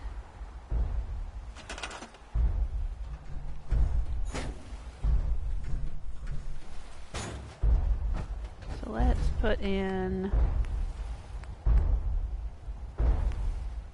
a little cabinet here.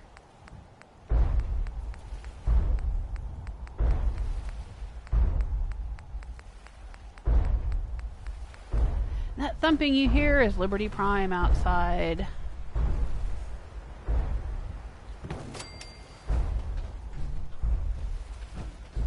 Yeah, there we go.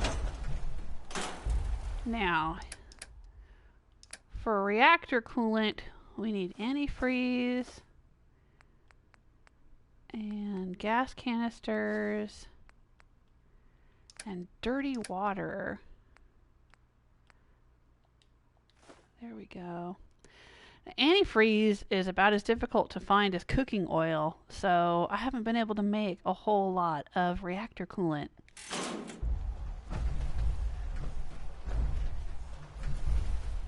I couldn't make reactor coolant until after I had, I guess, done the main storyline with the Brotherhood, and then went back and talked to, I think it was Proctor Ingram, and she said, hey, I need you to make some reactor coolant, and gave me this little reactor coolant recipe, and now I have the ability to do that, which I didn't have before, as far as I know.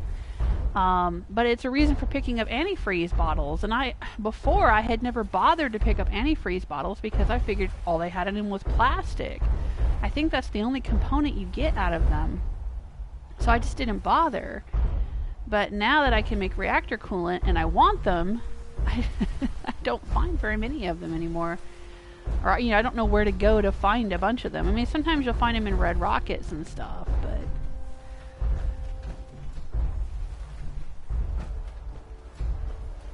I don't know if I like these being in a row like that. But I guess it makes more sense if I tilt them like this. Well, I guess that works too.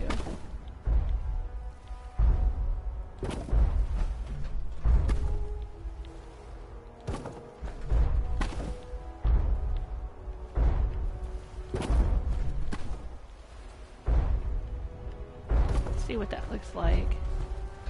Yeah, I think I like that better. I like that a lot better. And we can still get to them, yeah, and pick them up. Okay. Alrighty.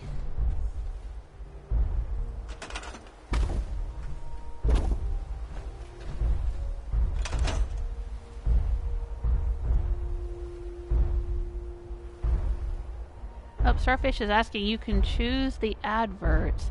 Well, I don't think you can choose exactly what is advertised on your channel, but you can choose the format of the advertisements, yes. For each video, now it also depends on the platform, because I think only certain ads will show up when you're doing, like if somebody's watching from, oh, what the heck, look at this. Let's get rid of this.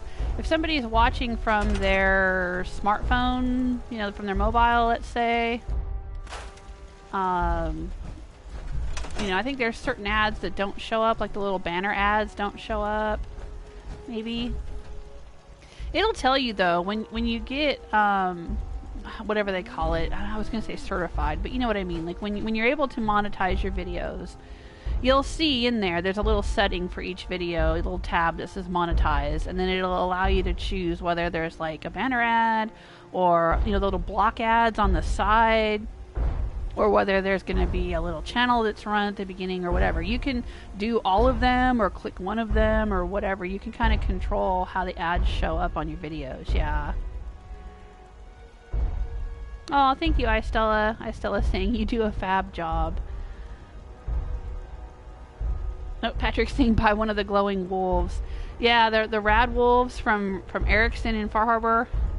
Yeah, I have some of those in my first playthrough. I think I've got a few of them living at the slog with the ghouls. I may have a few here too.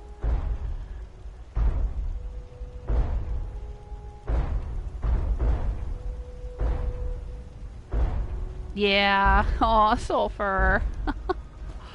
I know that feeling. Yeah, Sulfur's a guitar player.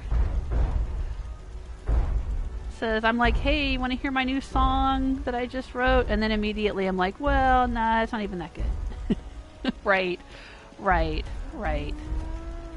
It's difficult as a creative person because you're putting a part of yourself into things too. And anybody who says they're not, if they're like, well, I'm just producing this television show, or I'm writing this book, or I'm doing whatever to be entertaining. I'm not, it's not about me, I'm not investing. They use this term Mary Sue, like if you have a character that's like yourself, this author self-insert, it's a bad thing or whatever. Come on. Because if you're not putting a part of yourself into something creative, then it's heartless. If you're not using your own experiences or your own happiness or your own pain or your own, feelings in a creative work, it's gonna be soulless. I mean, I'm sure you guys have seen plenty of soulless entertainment, and sometimes that's okay. What do they call, like a popcorn movie or whatever? Like, sometimes it's okay for things to not be meaningful or to be, just silly throwaway entertainment once in a while and all that. Sure. But if you're really creating a work of art, if you're creating music, even when you're creating content, I've heard a lot of YouTubers talk about how they get caught up in creating content, but then they just don't care about the content anymore. They're not invested in it, and it doesn't feel the same, and it doesn't make them happy, and they start getting depressed because of the content that they're making, and you don't want that to happen. So yeah, as a creative person, you're putting a part of yourself into your work, but then that's also very vulnerable, because if somebody doesn't like it, it's like they're saying they don't like the work that you did. It's hard. Like, if you have a job, you know what the parameters are. If you work in a restaurant, how the food should be served or how you should treat customers. And when people are unhappy, you can kind of understand, well, either they're just jerks or, they have a good reason to be unhappy because you didn't meet the needs of that customer or whatever. But when you're an artist or a creator of some kind, you don't really, you're like your own boss, and you don't really have parameters per se. Like, it's not like exactly what people are going to want to see, and not everyone's going to like the same thing. So it's weird, because there might be somebody out there who absolutely loves what you did and who it speaks to their heart and soul, and it might move them to joy or tears, or might make them feel like, hey, this person gets how I feel and who I am, and it's so meaningful. And then that very same work, whether it's a video or a book or whatever, a drawing or a song, that very same work, somebody else might be like, oh, this is garbage. And it's like, well, how can it be both? How can it be both? And ultimately, on a place like YouTube, you're hoping that there's more people who like it than there are people who think it's garbage, right? But, I can tell you guys, just from my experience with the books that I've had published, it is so much more about the reader than it is about the author. When I used to read books before I became an author, a published author, I would read books, and I was so quick to judge, oh, this book sucks, or this book's really good, or this book is missing X, Y, and Z. And then I became an author, and I had my work published, and oh my gosh, the reviews were all over the map. People would talk about stuff in my books that wasn't in my books at all. I'm like, I don't know where they got that from, but they would talk about stuff. I'm like, I don't know what they're talking about. Or they would say, oh, well, this book is horrible because it was missing an explanation of XYZ. And I'm like, no, the explanation is in there. It's on page 253. You just must have missed it when you read the book somehow or whatever. It's really weird how much people kind of bring their own agenda to a creative work and see what they want to see or miss things, and then blame the author or the creator or whatever. But by the same token, you can't get too invested in what people say who like it either, because they might come to your book and be like, I loved this is wonderful. But then half the reasons they loved it is because of their interpretation of a character or their interpretation of events that could be completely different than what you intended. So then does that mean you were a good writer? Or were they just a really good reader? Or was it just a happy accident? Or like what happened there? It's such a weird thing being a creative person and putting out creative content. It's just so weird. I know it's really hard, but because I struggle with it every day. But to some extent, I just have to keep reminding myself, like, this isn't always about me. Some people just have bad days. Some people just have good days. I'm not a bad person or a good person, depending on, just because of the number of followers that are subscribers that I have or whatever, But it's hard. It's such a weird struggle. A weird struggle. Aw, thanks, Just Like. We love the game and love you playing it. Aw, thank you. I am glad that you have found something to love in my content. But it's as much a reflection of you as it is of me. So thank you for being here. Thank you for loving it and being a great person.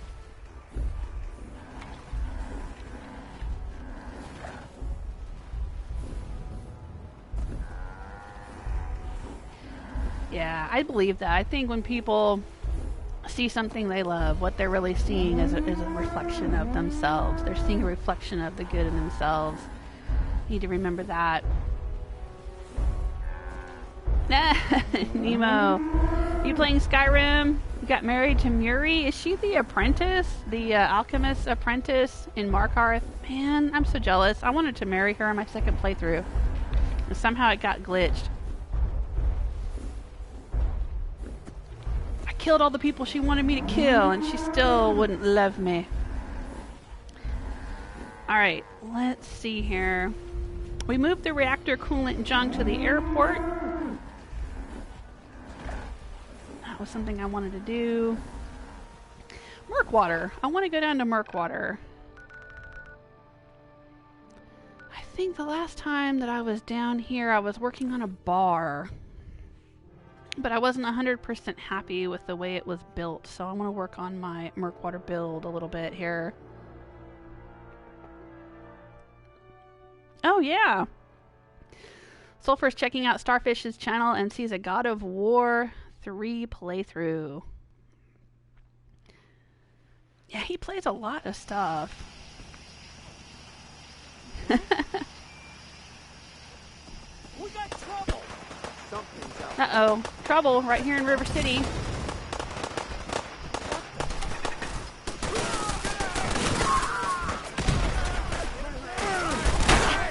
Oh, yeah? Man, that's a lot of dang raiders.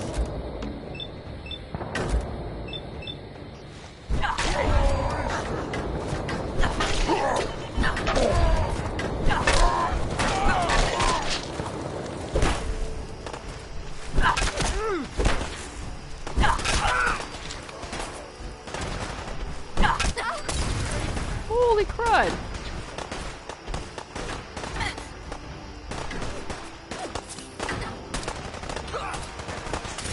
I'm trying to not kill my settlers. You think a Commonwealth boy is going to give up that easy? Is that what he said? I don't think I've ever heard a settler say that before.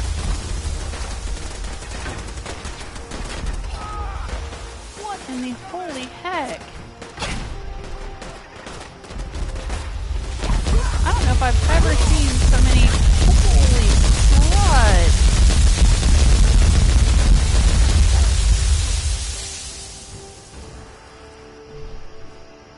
Holy fuck, Murkwater!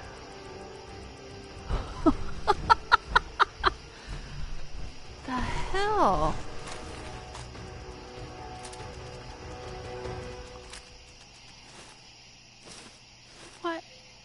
the holy hell happened there? That was a huge bunch of raiders.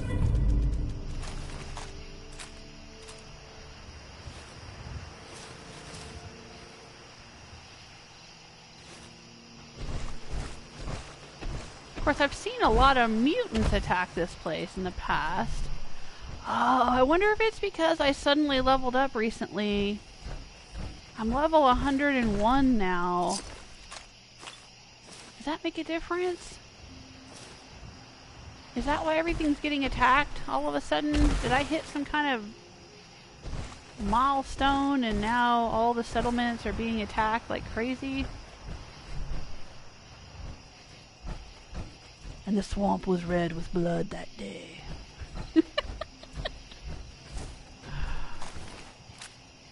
Christ.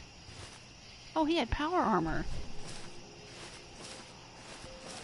Alright, sure. Fuck me.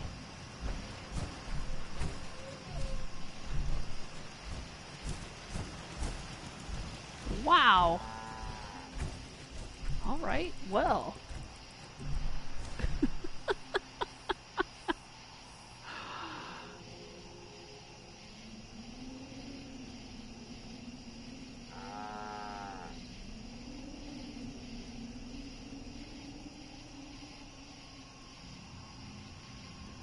Aw, Starfish got the new God of War game last Christmas but don't have the free space to install it. Yeah. Yeah. That was one of the reasons why we ended up getting the PS4 Pro. There was more space on it. So I could store more games. Whoosh. That was nuts. I gotta get a breather here. Patrick wants to know how I got the donut shop. Was it free for a week? It may have been. It may have been. I don't remember if I bought it. I did spend some money in the Creation Club. I think at one point I bought a block of Creation Club credits, which was like $5 or $7, something like that, whatever their smallest block was. But yeah, I think most of the things I've gotten from the Creation Club have been when they were free or half off. I don't remember. I could probably find out, not right this minute, but or you could if you want to. If you go to my YouTube channel and search for Slocum's Joe Creation Club or whatever, if I could find the video where I first added it, I think I talked about how I got it. It may have been free that week or half price is what I'm thinking. I have the Slocum's Joe Creation Club. I have the Christmas one, which I think I paid for because, you know, Christmas stuff seemed pretty cool.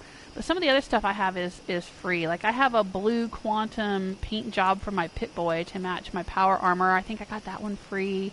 And I have the t-shirts one that adds like a whole bunch of different t-shirts that the settlers can wear.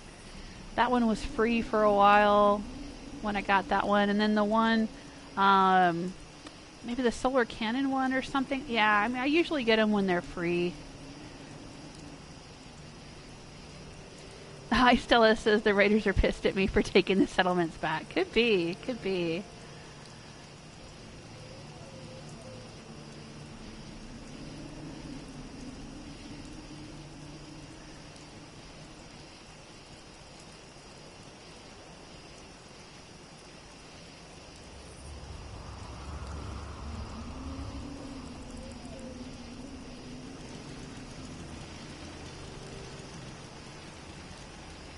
There I am. I love the sounds here, though. It looks like hell, but it sure sounds pretty. All the crickets and the frogs.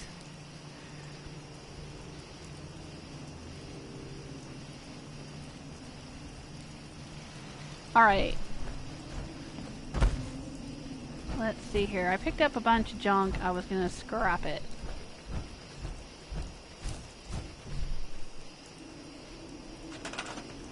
What have we got? Beds 10, people 10, food 12, water 13. Alright. Could still stand to build a lot of stuff here. Oh, hey, dude.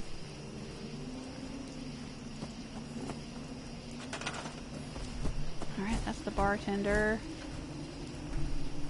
Oh. Gun shop owner. Guard. Farmer. Alright. Well, let's work on the bar. I think what I wanted to do here, let me think about this. I wanted to make kind of like a boardwalk that extended from this shop over to the bar.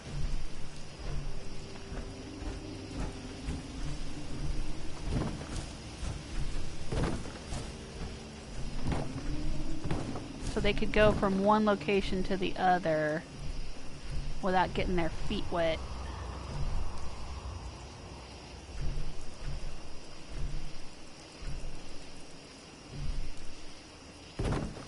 But that would mean removing this. Yeah.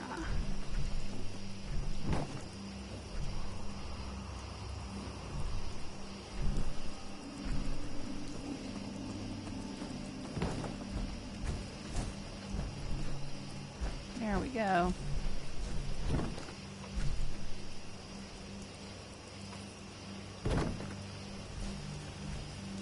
And it probably means moving the bar a little bit.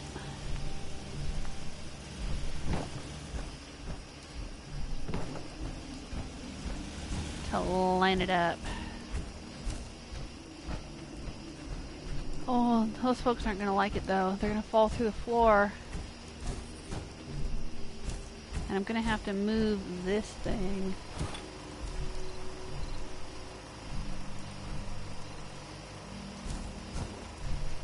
Okay.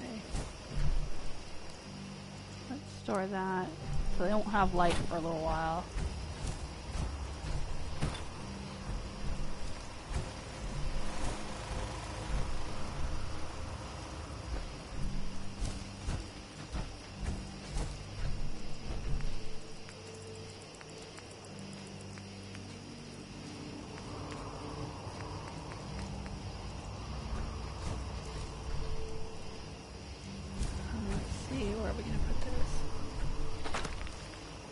Go. Oh, good night, Barbarian King. Barbarian King's heading out. Thanks for being here and hanging out with us. Patrick says Strong looks like Shrek. Get out of my swamp. You know, that would be perfect if we sent Strong down here, wouldn't it? If we sent Strong to live in in the swamp. That would be perfect.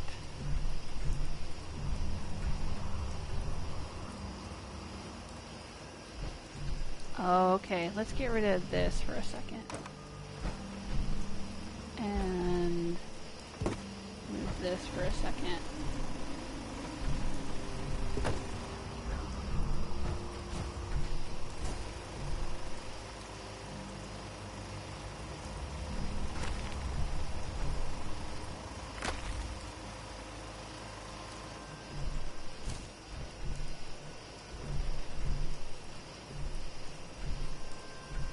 There we go. That's what I want to do with the bar. Just have it be connected.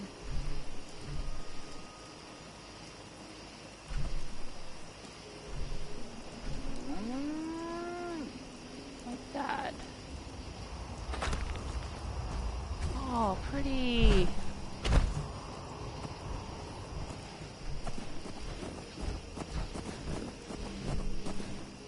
Uh-oh.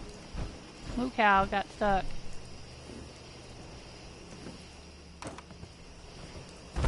We'll figure it out.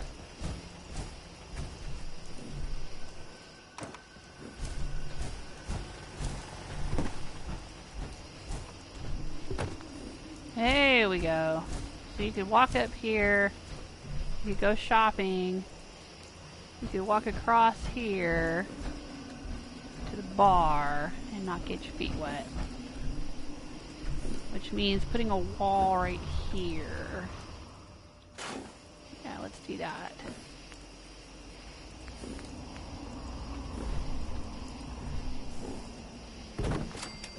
Okay. Yeah, I like that. Alright, but we got to hook the generator back up.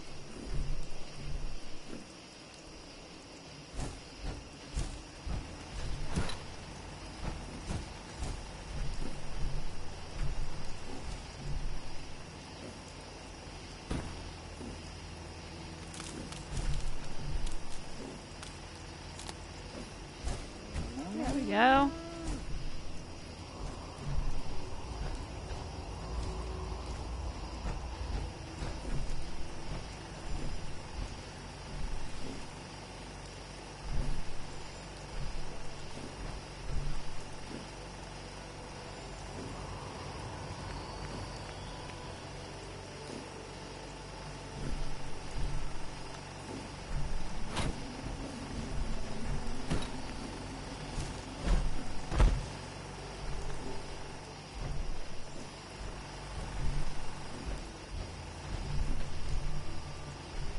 I wonder if I can...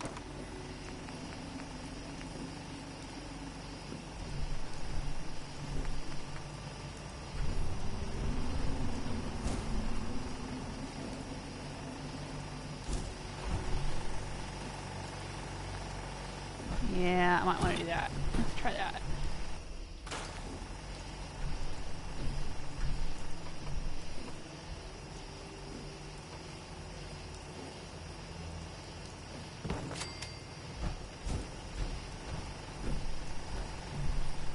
This guy. He's like, come on, I'm stuck here. My cow is stuck here. What the heck?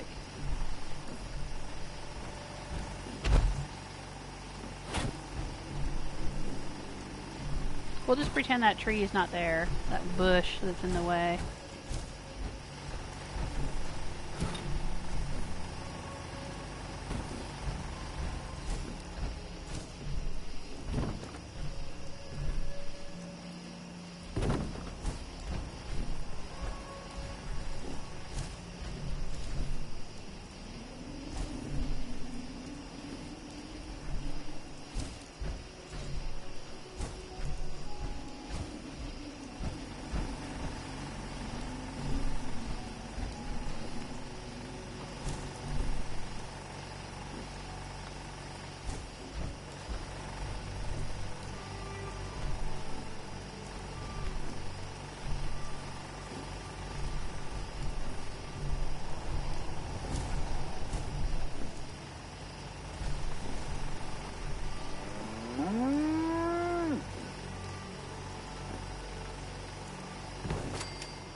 I'm wondering if I can kind of move the bar over.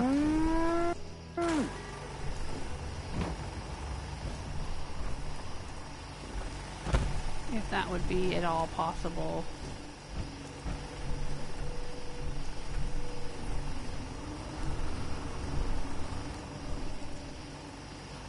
I might have to get rid of this. Or move it.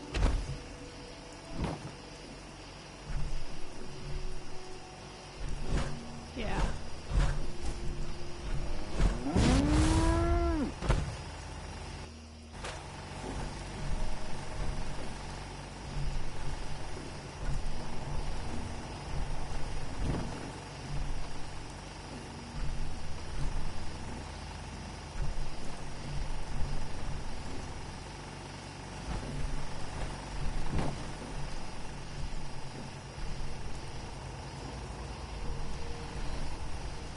Oh, I see what's going on here.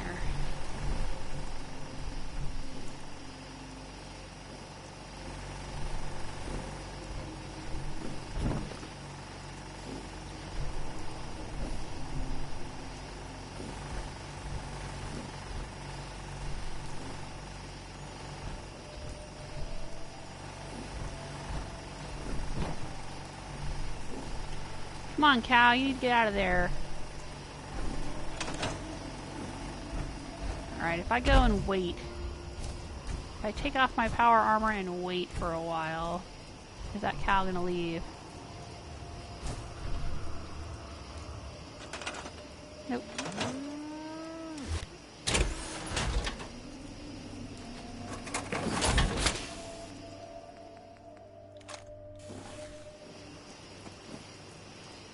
Alright, where's the chair around here? Aw, why are these on the floor?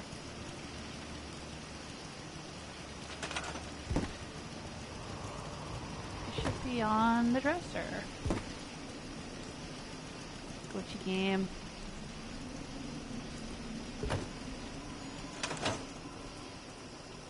No chairs in here, huh?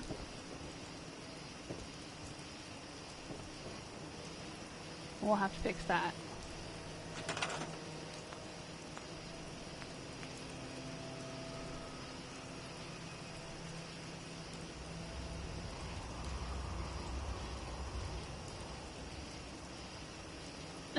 Nemo wants to be on a blanket with my baby under the boardwalk.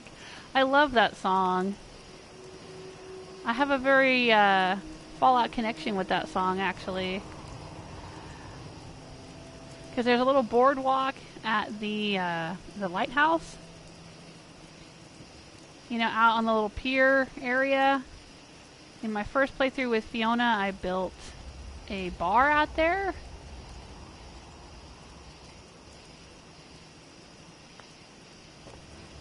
And I like to imagine that she and Hancock would hang out there under the boardwalk. But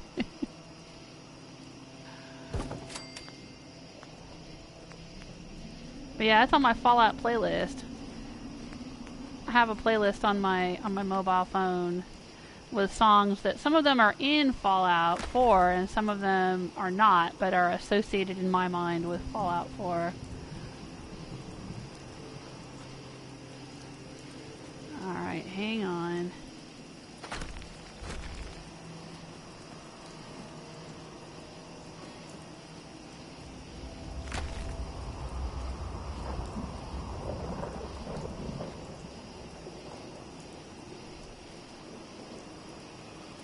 Yeah, that's not gonna work.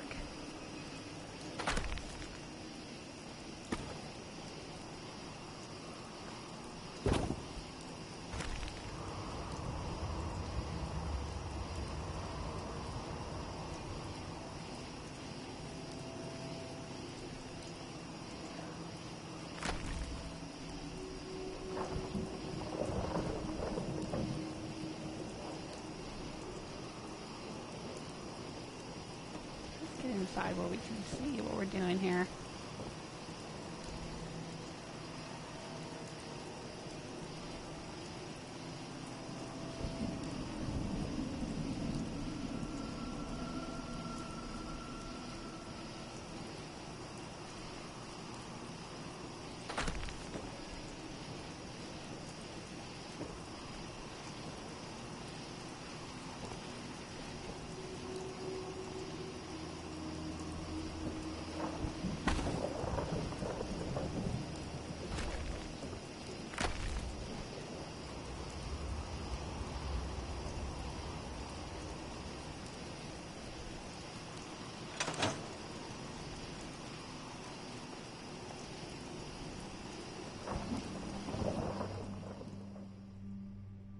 Alright, let's wait a little while and see if that cow will go away.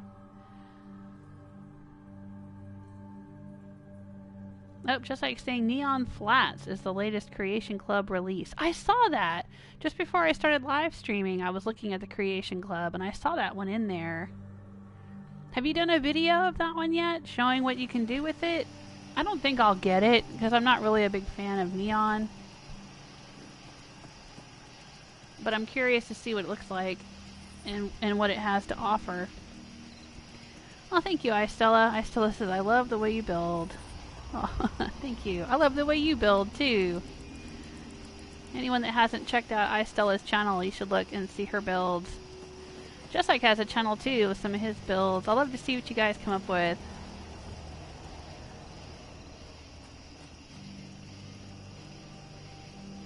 Oh. Why are they all hanging out here like they don't know how to get up there? Am I gonna have to build another... Oh, I guess I'm gonna have to do this. Guess that my plan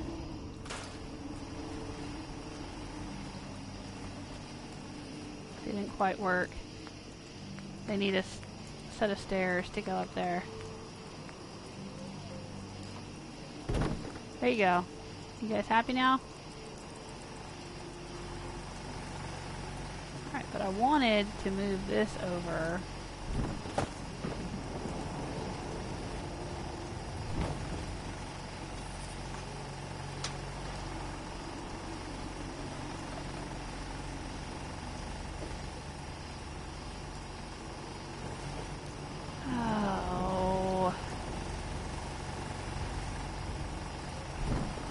I guess I just have to wait until they all go to sleep, right?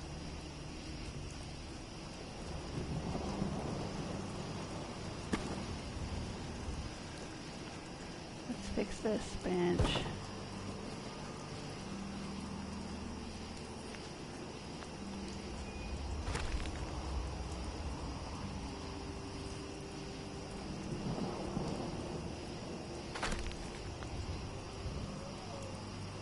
Try it again. Try to get it a little more centered. Come out from this direction.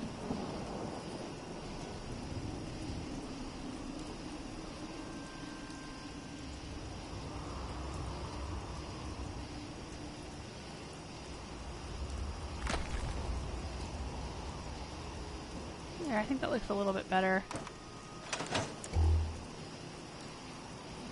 It's still a little off. Dang it.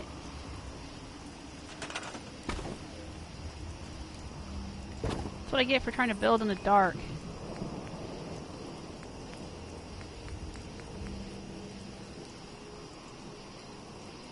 That's what I get for trying to build off of this thing at all. This is such a mess. Honestly. I don't know why they put these houses like this in these settlements and then don't let you scrap them. Because they're like, oh look, anything can be scrapped. You remember when Fallout 4 was first announced and they had the little demo of it at E3 before it came out, and they were like, anything can be scrapped, and it shows you scrapping a whole house at Sanctuary. And you can scrap some of the trashed houses at Sanctuary. But then they leave all these trashed houses at all of the other settlements. What the hell, guys? Honestly.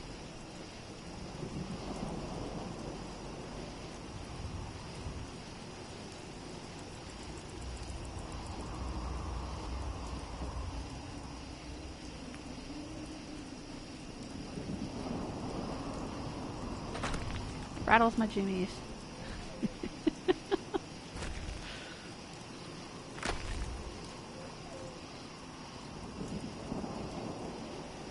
Rustles my jimmies, I think is the saying. Rustles my jimmies.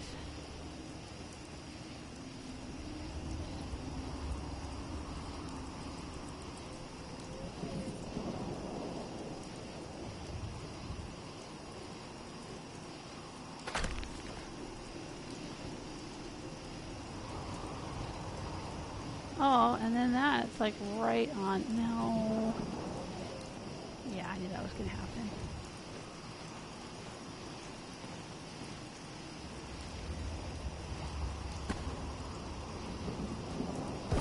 I don't know why I'm trying to do this. Screw it.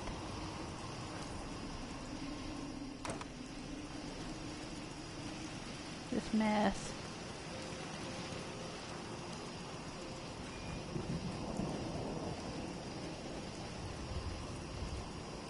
Alright, she seems to be able to pass up here. But that guy doesn't. Oh, here he comes. Alright. Get out of his way, let him go to bed.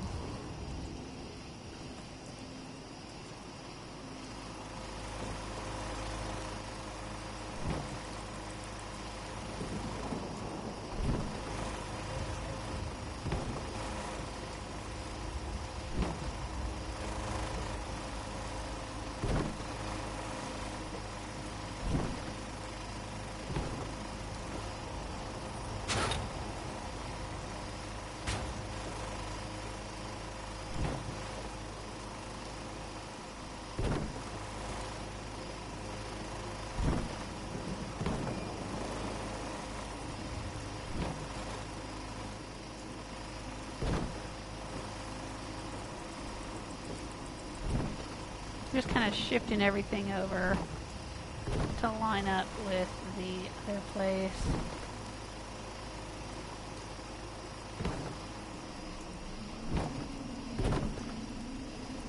There we go. What's the matter, dude? Time to go to bed. Everybody else went to bed. The bar's closed. You missed last call.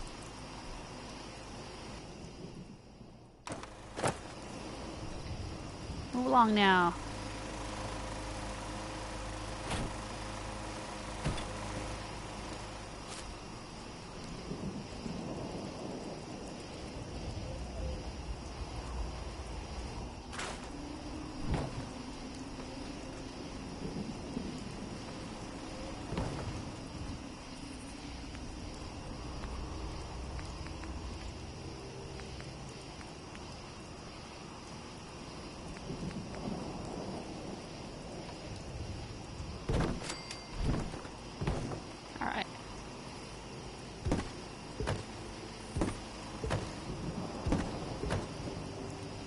Okay.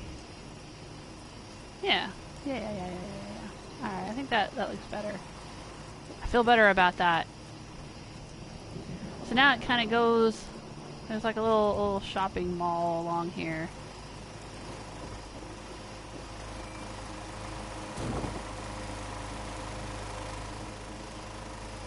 You can come up here and shop. Come over here, go to the bar. Let's put up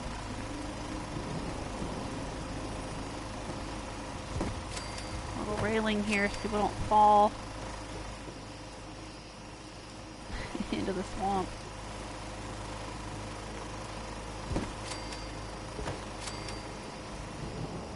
There we go.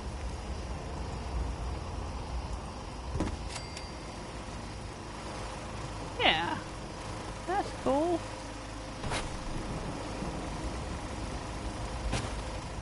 Some coffee. They're not fancy enough out here to have their own Slocum Joe donut shop, I think. At best, we could say that somebody scavenged the coffee thing from the coffee station from a Slocum's Joe and wheeled it down here. Carried it down here on a Brahmin or something, but I don't think that they would... They could justify having a whole Slocum's Joe of their own. That's my take on it anyway.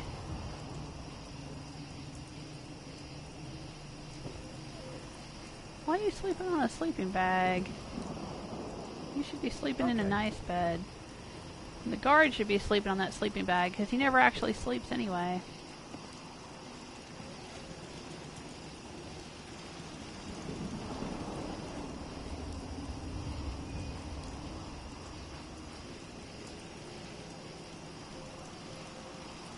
Could build an upstairs up here. Maybe? Got a little guard post out there.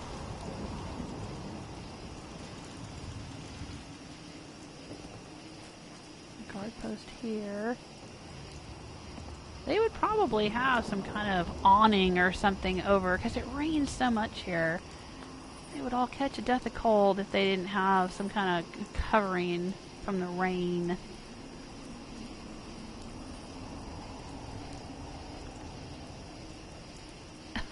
Sulfur is reordering his music CD collection as he is watching my live stream. Guess my age. I don't want to try to guess your age, but if you're old enough to have a CD collection, I have a CD collection, or had a CD collection. Recently went through most of them and got rid of them.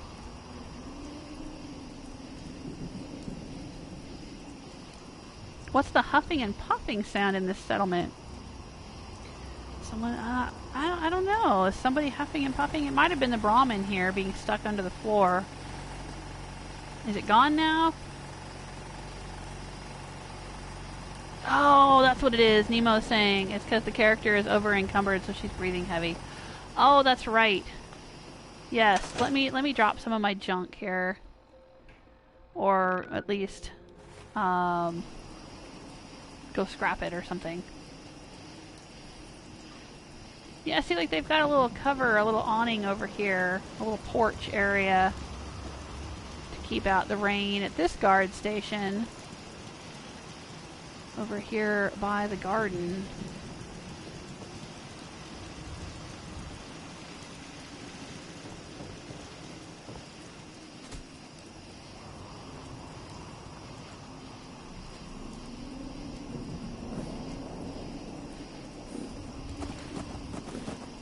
Don't you need to be moving on? Ramen?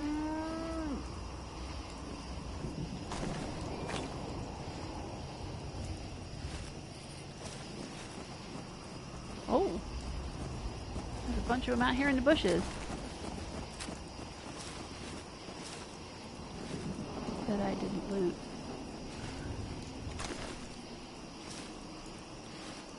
Okay.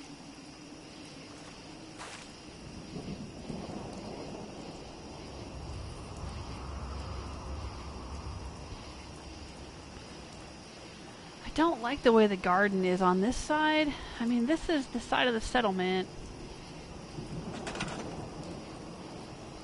The settlement extends all the way out over here. It just seems dangerously vulnerable to have their food out here on this side. But I guess they've got some turrets and the guard post there. And the guard guy out there, so I guess that's alright. Yeah, let's give him some kind of little covered area to live on here. How are we going to do that? Let's store that. Let's move this.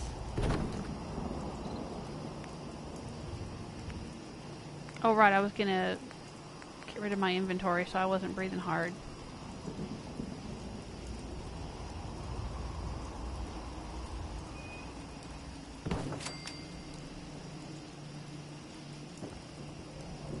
No, that's not going to work.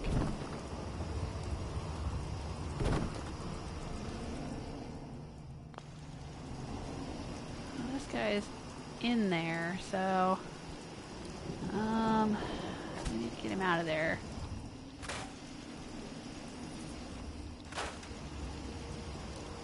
Dude, you need to move, please. Sure.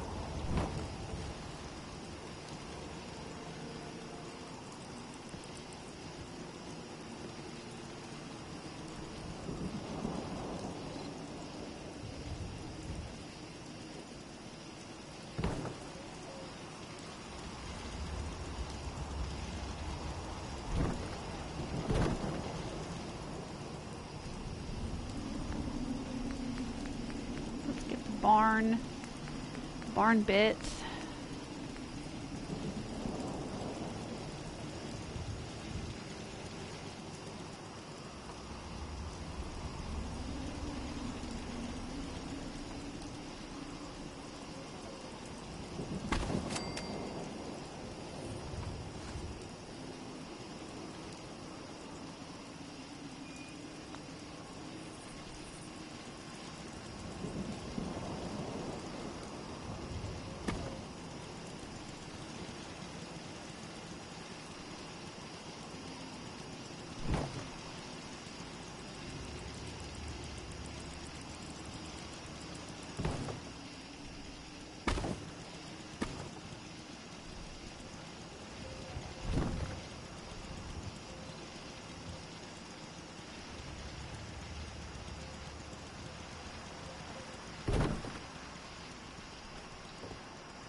like that.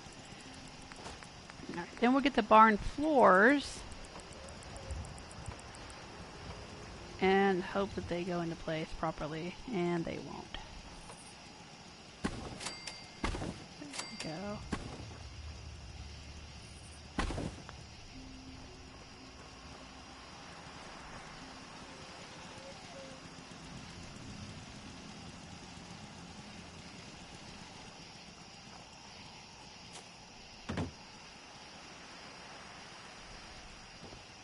And then what we can do is put the turret up here.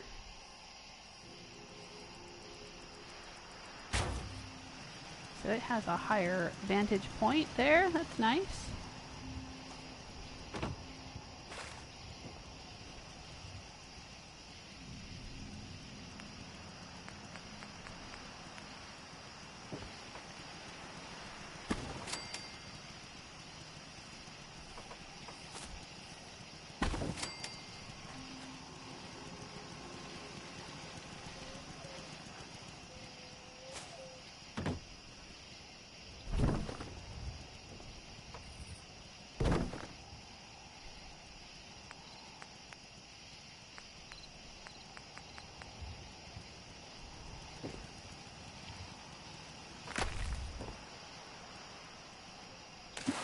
Whoa! Took the whole thing with me.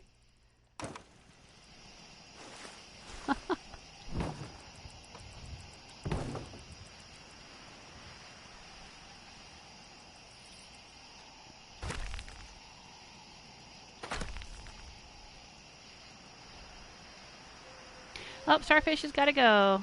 Gotta go get some sleep. Didn't sleep at all last night because I was busy gaming. That's true dedication, Starfish.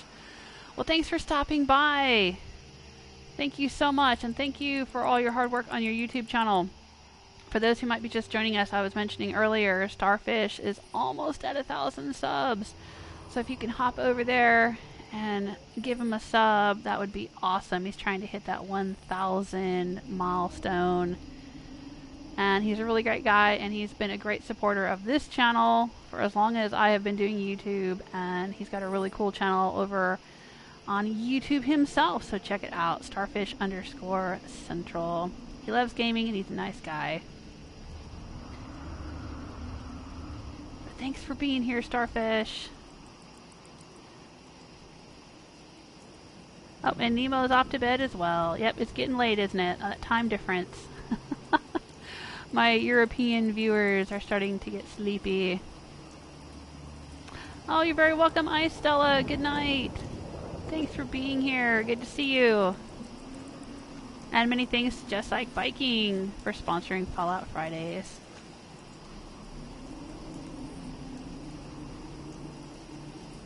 Sulfur saying, let me help you. I own a CD collection, but not a vinyl collection. Ah, yes. But what about cassette tapes? See, I'm old enough. I did have some things on vinyl as a kid. And then when I was a teen, we started putting everything on cassette tapes. And I didn't get a CD player. My first CD player was when I was in college, if that tells you how old I am.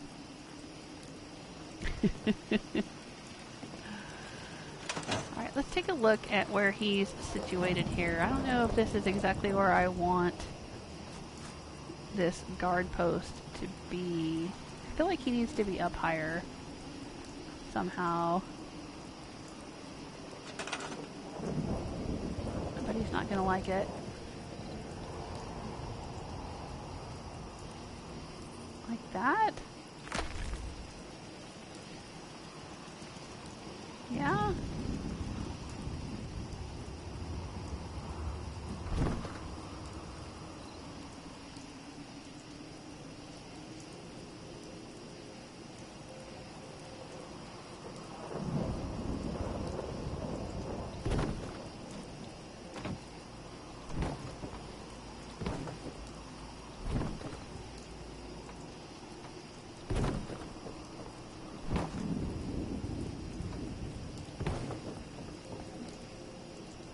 We need one more in here. There we go. And then readjust the stairs a little bit.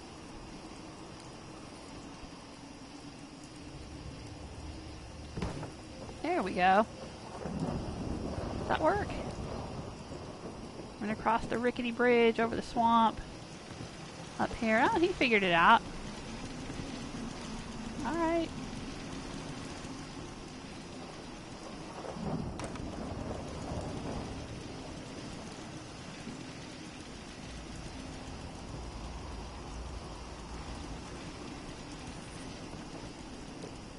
I feel a little bit better about that. It's so rainy here. Of course, I guess they know if they move out here that they're just going to be wet all the time. It's murky. That's why it's called Murkwater.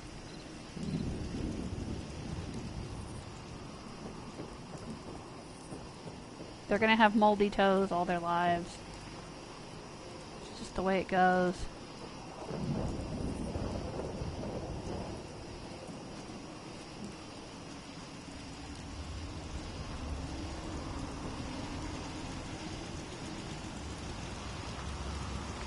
Give them some chairs to sit on out here, too.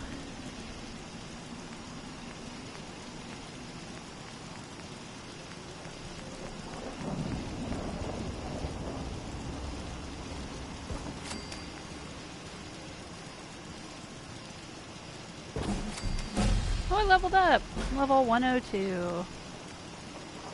What else could we put out here for them?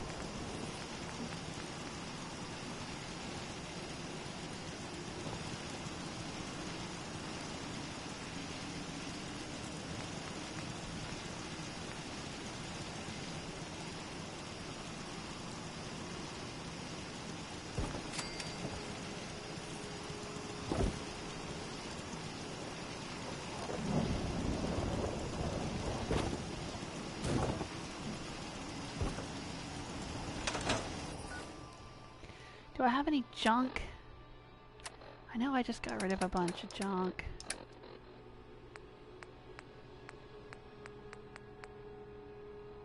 Yeah, not really anything interesting. Let's go see what's in their workshop. Hey, keyboard! Keyboard rendition says you're in your mid-40s, eh? Late 40s. Yeah, I was a little late to the CD party. Because I was kind of a poor kid.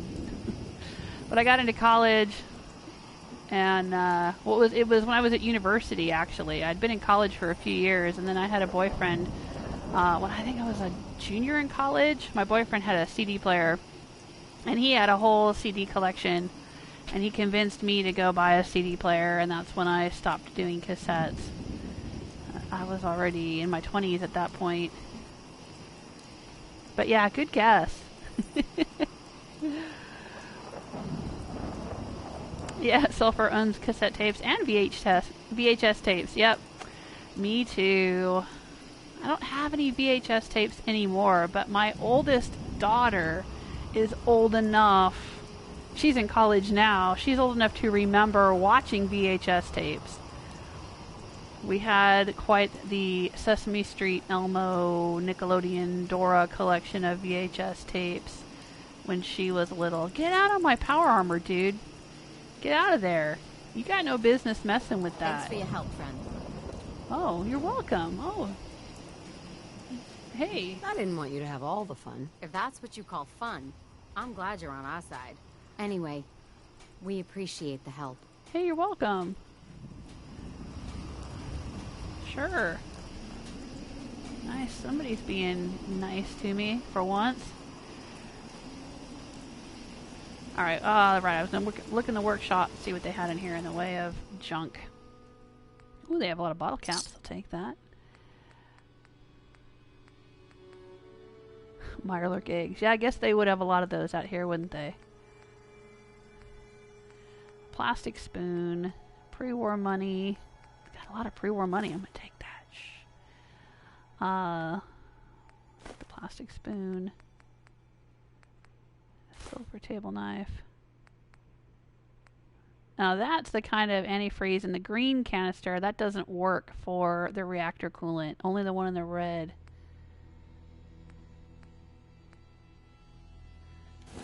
Alright, well. Maybe I can talk to... What time is it? Is she open for business yet? Nope, it's only 7 a.m. God, I can't even tell what time it is. It's so dark down here.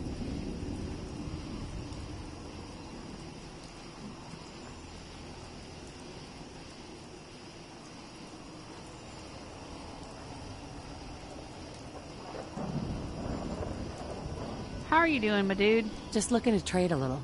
Sure thing. Oh, he's got a hardened sniper rifle. Alright, he's good.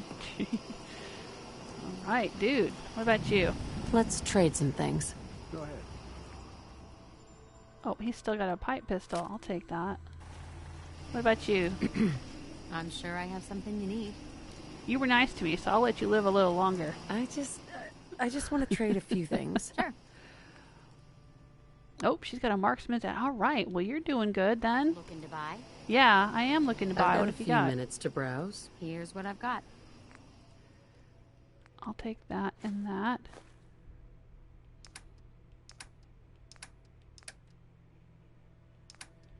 Oh, and a napkin. Oh, ashtray, that's what I want. And a brown bottle. Sure.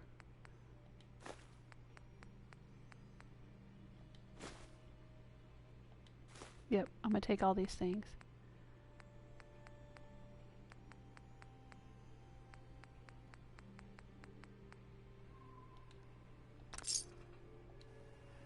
Alright. Right, I was gonna scrap some things. Let's go into the workshop. Usually my settlements will have a workshop area where I have all the stuff I can use to work on things. Weapons, armor, scavenging station. I tend to keep that all together. Not always, but sometimes. Alright.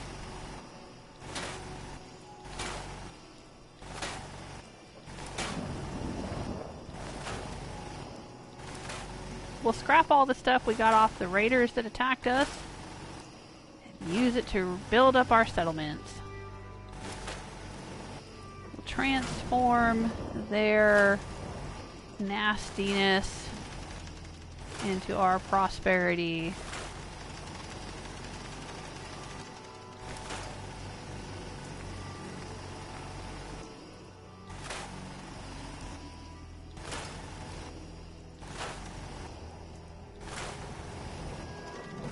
Now I know I could give this to some of my settlers to use. I don't think it really matters though. I don't think... I mean, other than Covenant, it seems like I never have any settlers get killed at my settlements. Patrick Singer, so are you going to move Strong or Shrek to the swamp? That seems like it would be a good idea. I like it. It's cute. That's a cute idea. I don't know if I'll do it in this playthrough though. I might go and do that with Fiona, my first Soul Survivor, when I start doing my settlement rebuilds with her on Twitch. Right now in her world, I think Strong is living up at Coastal Cottage, which is where she has built a big Minutemen outpost because it's right on the edge of the Commonwealth. She's got Minutemen outposts at Somerville and at Coastal Cottage and at the castle, because those are all kind of the edges of the Commonwealth, and so she likes to keep an eye. Like you know, Somerville Place is right next to the glowing sea, and her Murkwater has got a big Minutemen presence in it as well, which I may convert Murkwater over into being like a prison, a Minuteman prison area instead of a settlement. I mean, it'll still have settlers in it, but I'll make it more into a prison.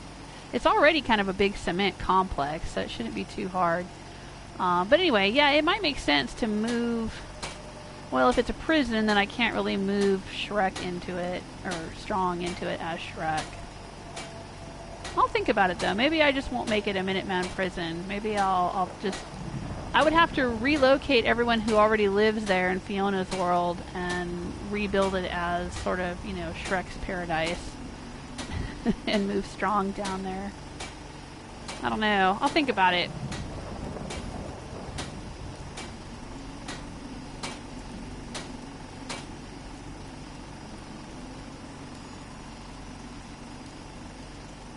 Old man gaming says, I still have 8-track tapes. Guess my age. Wow. Wow. Nice. Can you still listen to them? I'm old enough that when I first started driving, and I was driving my parents' car when I was 16 years old, they had an 8-track player in their car, and I had a lot of things on cassette. So they actually sold 8-track cassette converters. It was this little cartridge that you would put your cassette in it and then plug it into an 8-track player, and you could listen to cassettes through the 8-track. That's what I had to do in high school.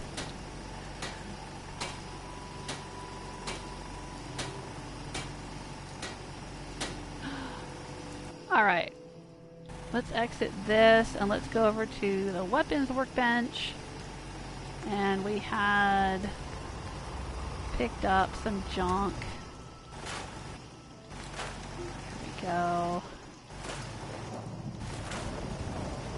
Huh, stunning revolutionary sword has a stun pack on it. I didn't know that was possible. Adds electrical damage and a chance to stun. That's pretty cool. Huh.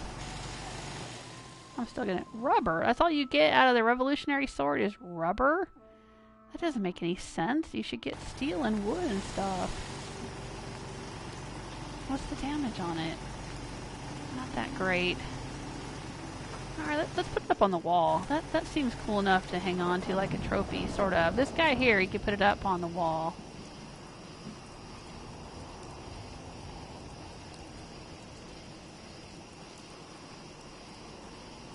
Just wanted to trade a few things. No, I don't want to trade with him.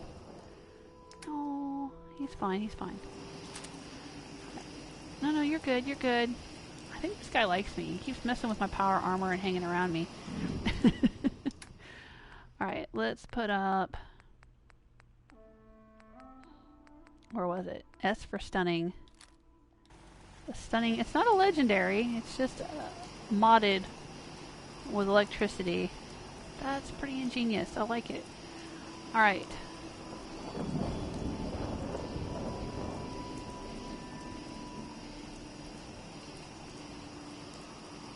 I guess everybody here is decently armed, I would hope.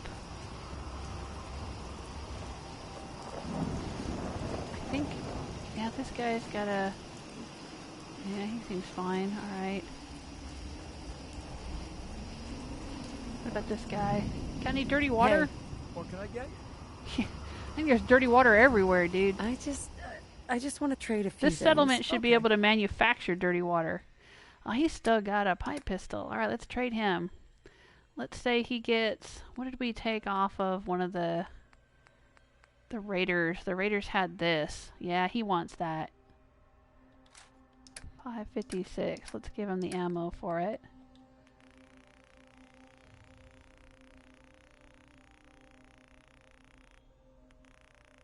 Got a lot of 556.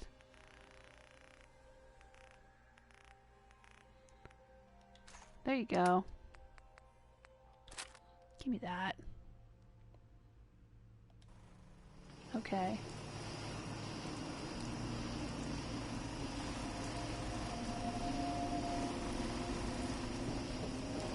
Alrighty. Yeah, I feel better about that. The way that's laid out. I feel a lot better about it.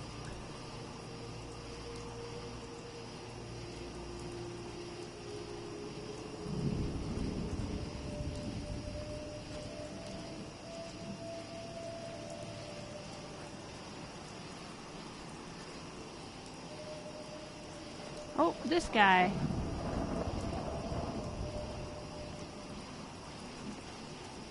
He needs a covered guard post.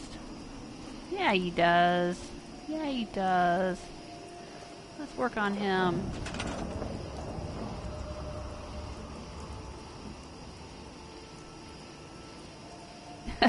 first, waiting for someone to mention their wax cylinder collection. We've been talking about all these. I'm talking about vinyl, 8-tracks, cassettes, CDs.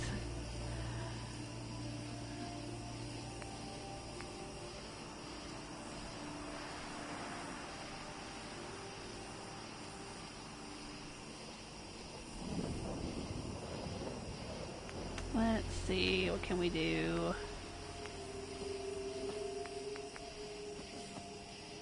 Maybe build a thing like this. I'll kind of do something similar to what's out over the other side of the swamp.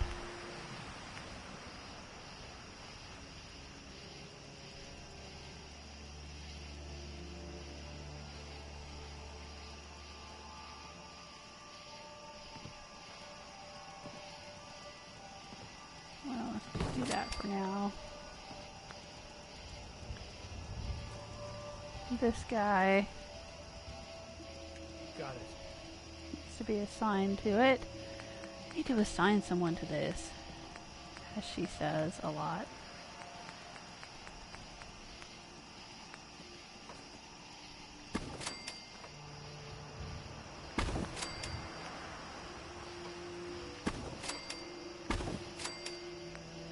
See, I wish these would go underneath, though.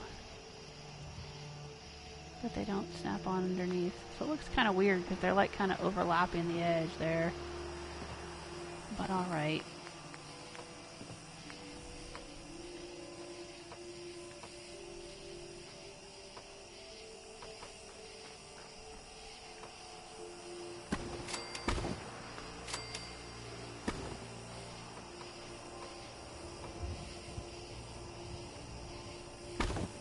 There we go.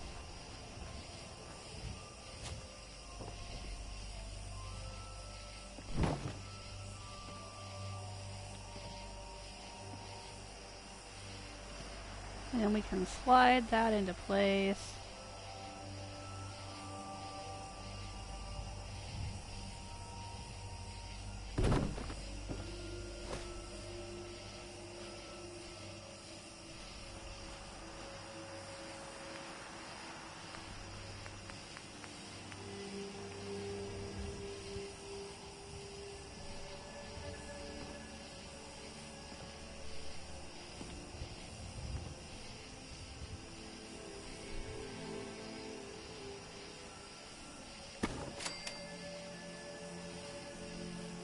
I just don't like it to look like, you know, like impossible physics. I like things to look a little bit realistic.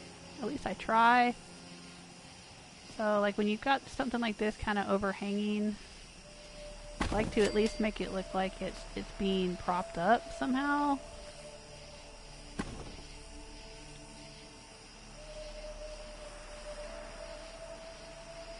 You know what I mean?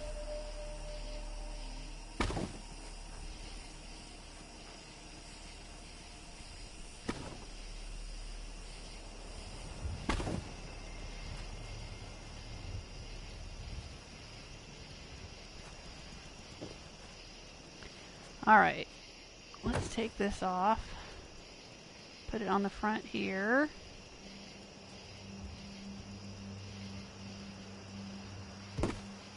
And let's take and give them another turret. A little more defense.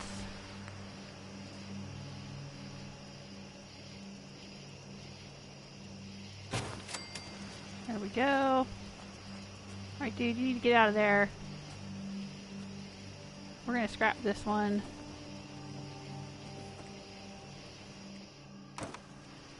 And we're going to move this one into its place. It needs steps, though. It needs to be able to get into it.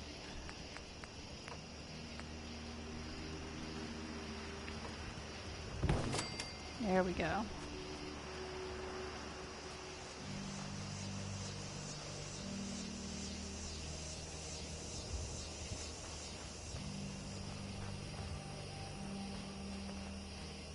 Dude, he's right there again, bumping into me.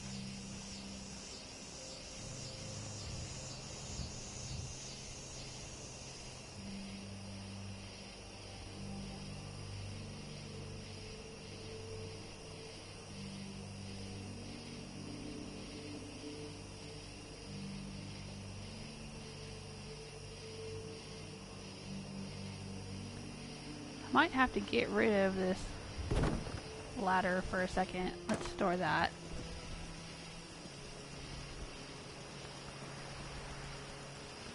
Hey, Ms. Nomad! How you doing? Welcome to the chat room.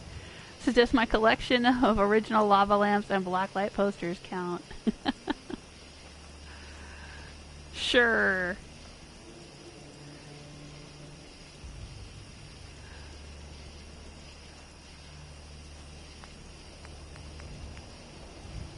I guess it counts if it dates you. That's what we were talking about, was how your music collection dates.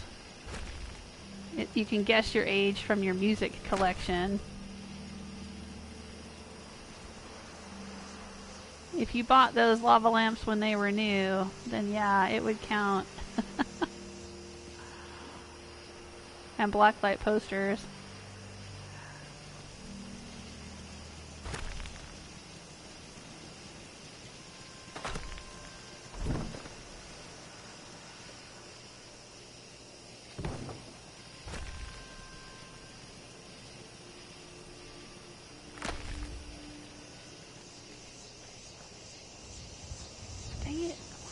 Not. I think it's got to be lower than the level of...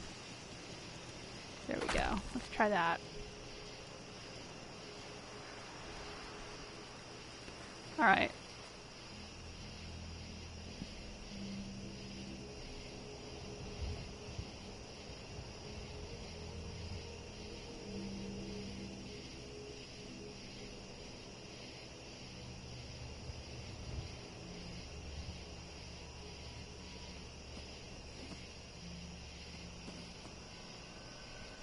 I hope that works. Nope, it's a little bit off. I guess I should have built this.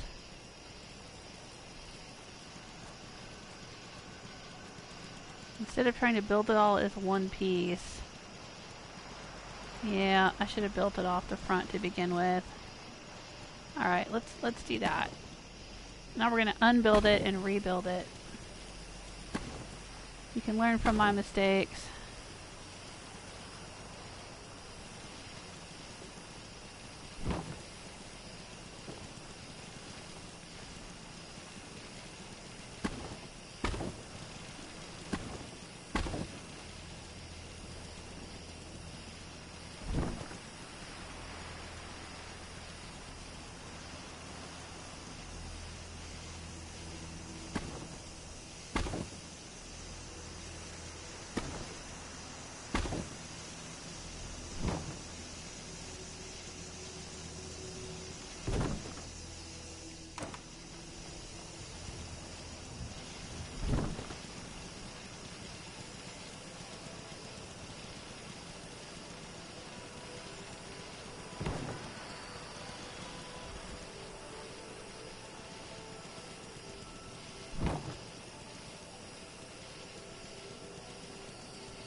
I think it should stick out a little bit past the end of the house so he can see. He should have visibility because he's a guard. It should stick out like right there.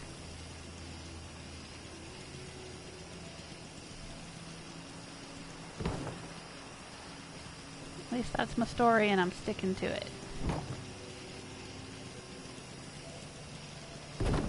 Alright.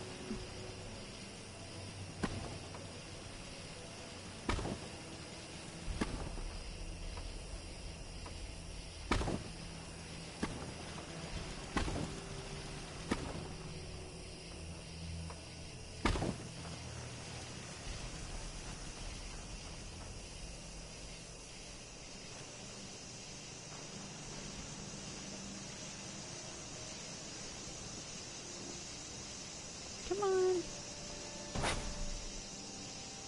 There you go. Ooh, it's a good view from up here. It's a really good view.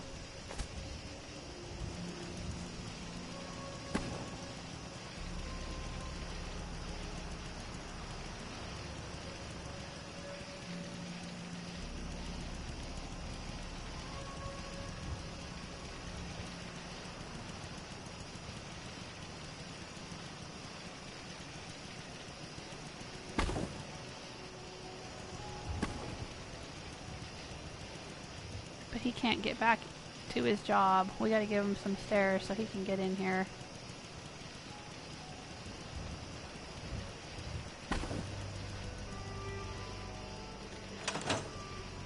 Yeah, okay, that's not bad. He's trying. He's trying so hard to do his job. Gotta admire his dedication. He's like, I'm trying to get in here and get up here into my guard post. But dang it, lady, there's no steps. Okay. Well, let's get you some steps, sir.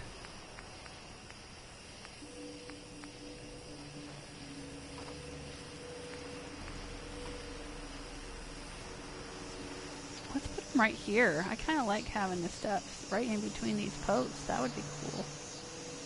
But is he going to be able to get up into his spot there? Can he go up the steps? Right, there you go, dude. Can you do it? Will it work?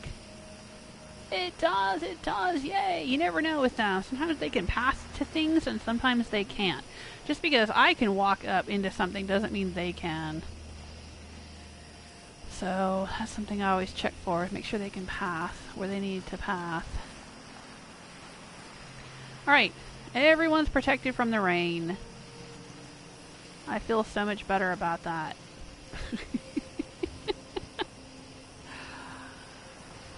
Actually, he needs one more floor to be well and truly protected, right?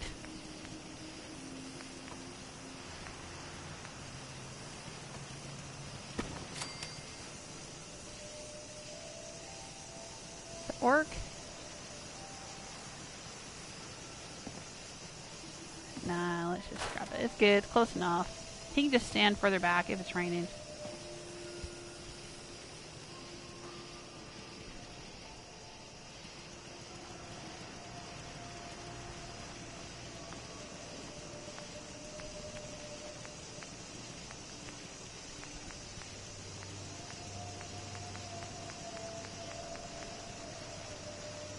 You can have the crappy chair. There we go. And maybe he's got some lunch? Eat while he's up here? What's for lunch, my dude? Let's see what I have in my inventory. Getting an ashtray. Oh, we gotta put the ashtray up on the other patio guard post place. Alright, let's see. What's he want? We can give him some cram? Sure. Deathclaw steak. Nah. That's too expensive for this settlement. They're not eating Deathclaw steak down here. Not unless they're lucky. Maybe some grilled rad stag. Maybe. Guana on a stick, definitely. Jet. Let's give him some jet. Yeah, you know he's got some jet. Alright, and a Nuka-Cola. He's saving that for a special occasion. Yeah. There you go. Alright, that's cool. That's cool.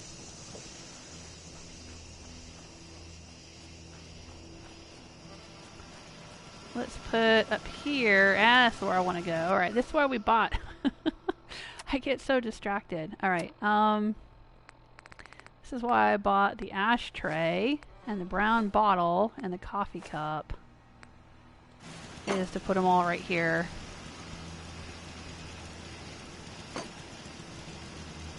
Nice, Ms. Nomad. This class of 67 parents are full on hippies. Alright, yeah, then you definitely... it definitely counts then. Your lava lamp collection definitely counts.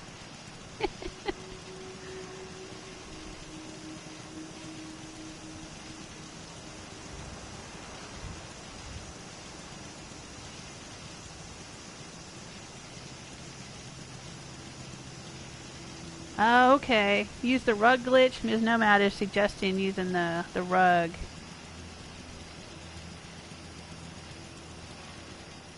Putting a rug under the guard post and then pulling it back further. Yeah, like this one is pulled back further. I wonder how I did that. I guess I could try just moving it.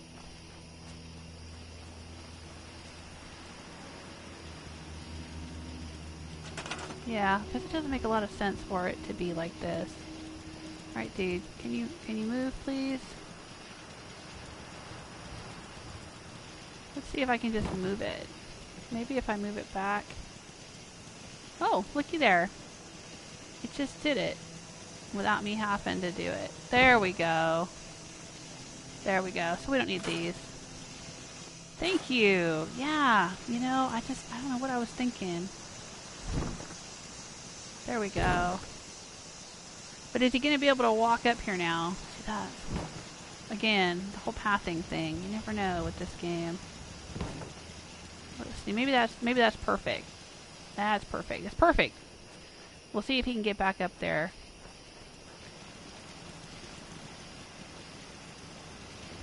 Oh, right. We're trying to move this stuff. Okay, so let's put the ashtray up here. Yep. And a brown bottle. Don't know what's in it. Moonshine. Dirty water. Who knows? There, in a coffee cup. Heck yeah. Lovely. Lovely, lovely. Make a swamp a home. Now we gotta move this guy. See, that one's kind of sticking over the edge too. Come here, dude. Walk down here. There you go. Get up in here.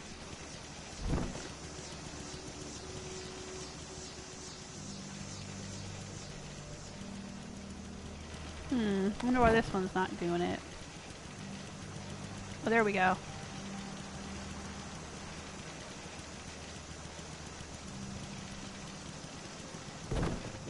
Now don't get back on there until I'm ready. Don't walk right up in there, too. I won't be done yet, but he'll walk up in there. Go ahead. Go ahead. Fine. It's fine. It looks fine. There he goes. He just, man, these guards love their jobs. Alright.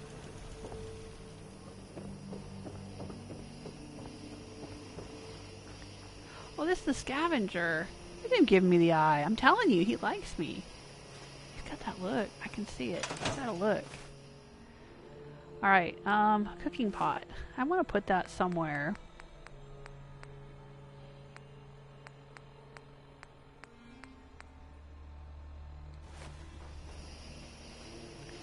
Where are they doing cooking around here? Have I given them a cook stove of any kind? Probably not. So how are they eating?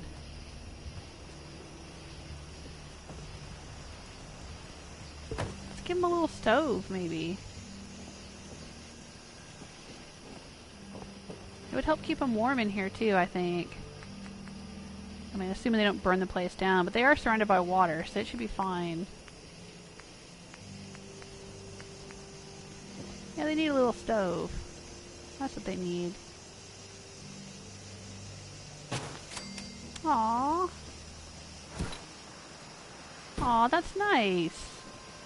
This guy, or gal, lady, person, they, whoever's here in this bed, got the best bed, because they get to be warm right there. They get their feet warm all night. Look at that. Yeah.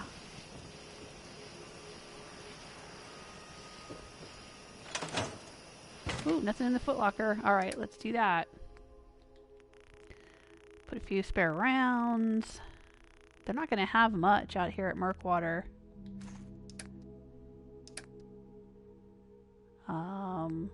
Maybe some cloth? Sure, why not?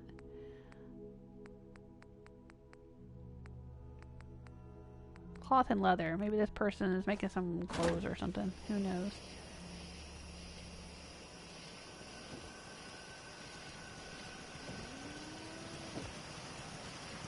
Oh, okay. Alright. I think we're cool.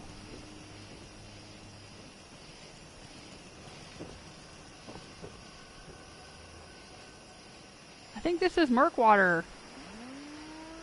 I think this is going to be as good as it gets in Rose's world.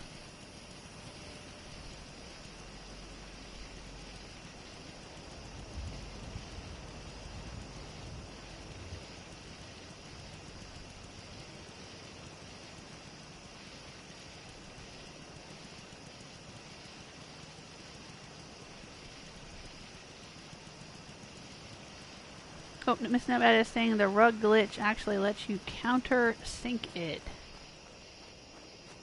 Oh, I think I get what you mean. Like if you put the rug there and move it and then remove the rug and it kind of sinks down in. Oh, yeah. I think we're good. This is fine. I don't know if you're new to the channel, but with Rose, this is my second playthrough of Fallout 4, and kind of her thing, my playstyle with her. She started out, she was a raider. She went out to Nuka World and became the Nuka World Raider overboss, and she built a raider empire. And she later left the Raiders and joined the Brotherhood of Steel, met Dance, joined the Brotherhood of Steel. But she's still kind of not... I mean, on purpose, I don't make my settlement builds that great. George Perez, who's one of my longtime viewers, he referred to them as glorified dog houses, I think is the phrase he used. But that was kind of by design, because that's just sort of who Rose is and how she operates. And that's one of the reasons when I finish this playthrough, which I'm about done, I have the Platinum Trophy and I've done all I'm going to do pretty much with Rose, but I'm going to switch back to Fiona. She's my actual... She's the general of the Minutemen. She's my actual sole survivor who gives a shit. So I'm going to go do a settlement rebuild tour, because I built all of the settlements up with her, but I did it like 3 years ago. 3 or 4 years ago. And I've learned a lot since then. And I do want to go back, and with Fiona's settlements, I want to remodel them, and I want to use all the tricks, and I want to make them really nice. While trying to keep the wasteland chic. I'm not one of these people that...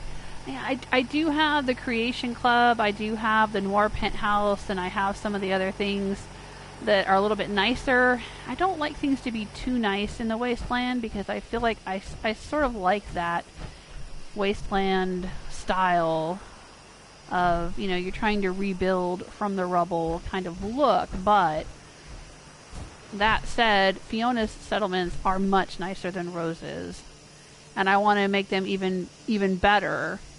I want to kind of roleplay. I think Fiona's been, in game time, Fiona's been in the wasteland like 4 years or 5 years or something. She's been there a long time.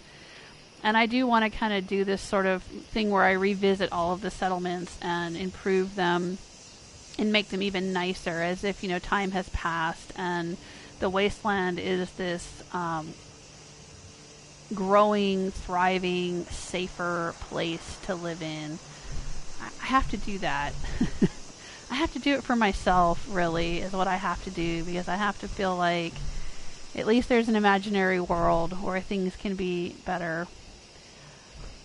So, but yeah, Rose has always been kind of my raider gal, my raider lady that just doesn't really care all that much. She cares more now than she used to.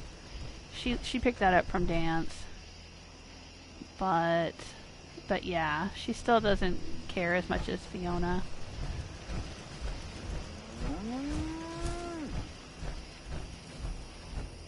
So, okay.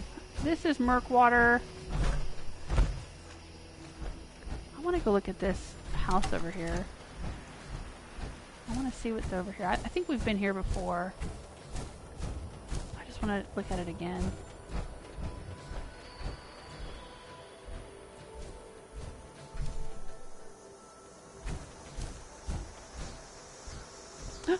Oh, there's a Mirelurk. Oh, right. And there's a checkpoint.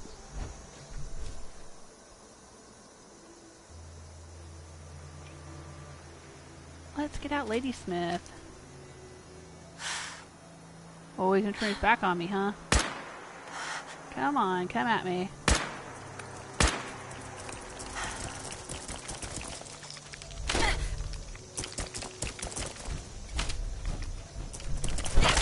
Hey, legendary glowing Mirelurk.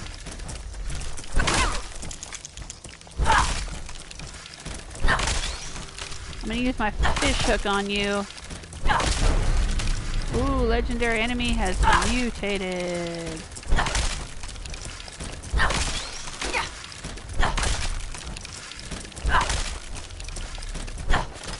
Someone was saying earlier that, oh, now my Brotherhood's gonna get into it, huh? Should I kite you over here to the Brotherhood? Yeah, you guys gonna help me?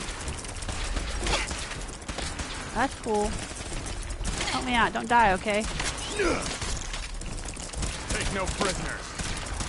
I don't think you could take him prisoner if you wanted to.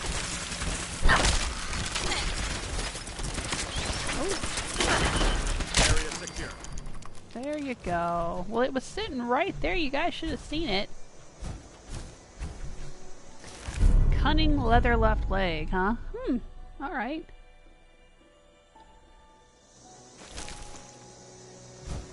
It's Mirelurk on the menu tonight. Just two of yous? Man, this is a lonely place. It's a hell of a place to just have two folks watching. You don't have anybody in power armor out here?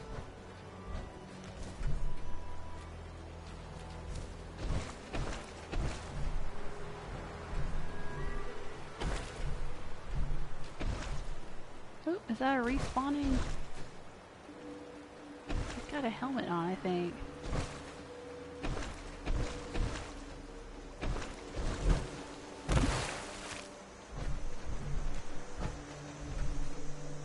No, it looks like it's just an army helmet. It's not a flight helmet. Okay.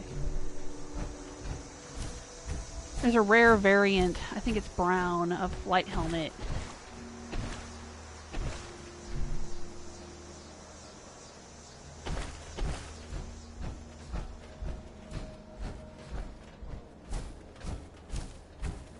Alright, well. Man. I don't know what y'all did to piss off your supervisors, but it must have been pretty bad.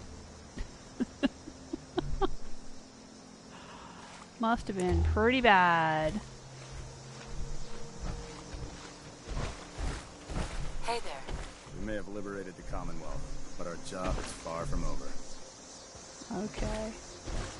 Ad Victorium.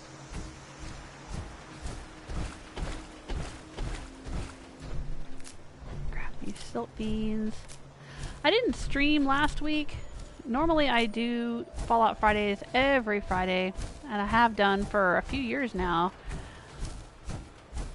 But I was not feeling well last week.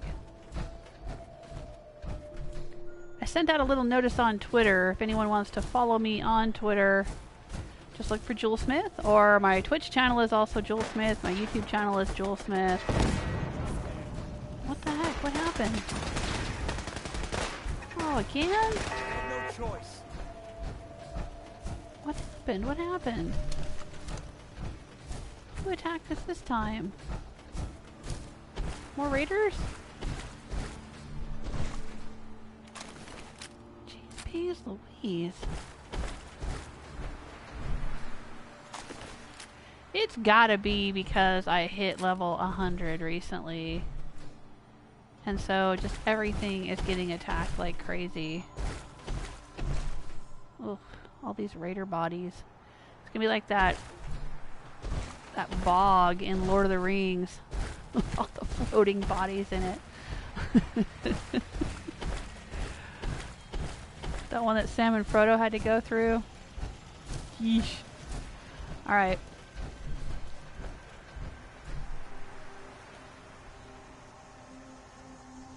Oh, thank you, Ms. Nemad says, first time visitor to your YouTube channel.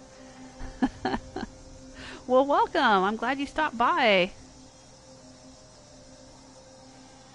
What other games? Oh gosh, all kinds of stuff. My YouTube channel has, I think, about 900 videos. I've done a Skyrim playthrough. I've done Dishonored 2, Death of the Outsider, the entire BioShock, the collection with all the add-ons, the DLC, downloadable content, or, you know, expansions or whatever you want to call them. When that was released, remastered and released for PlayStation 4, I did a whole playthrough of all of that. I recently finished Horizon Zero Dawn with the Frozen Wilds expansion. My Try It Tuesdays, I try out different games every Tuesday. So there's tons of stuff that I've done. Everything from little indie games, puzzle games, mobile games, all the way up through, you know, AAA title stuff. I did Titanfall 2 last week for Try It Tuesday.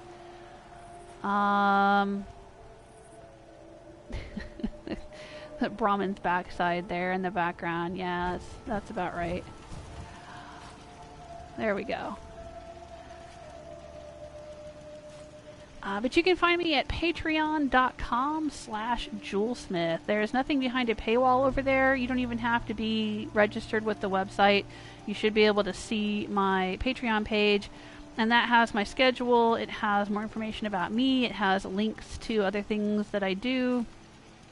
Links to my YouTube channel, Twitch channel, my author website, Twitter account, all that kind of stuff.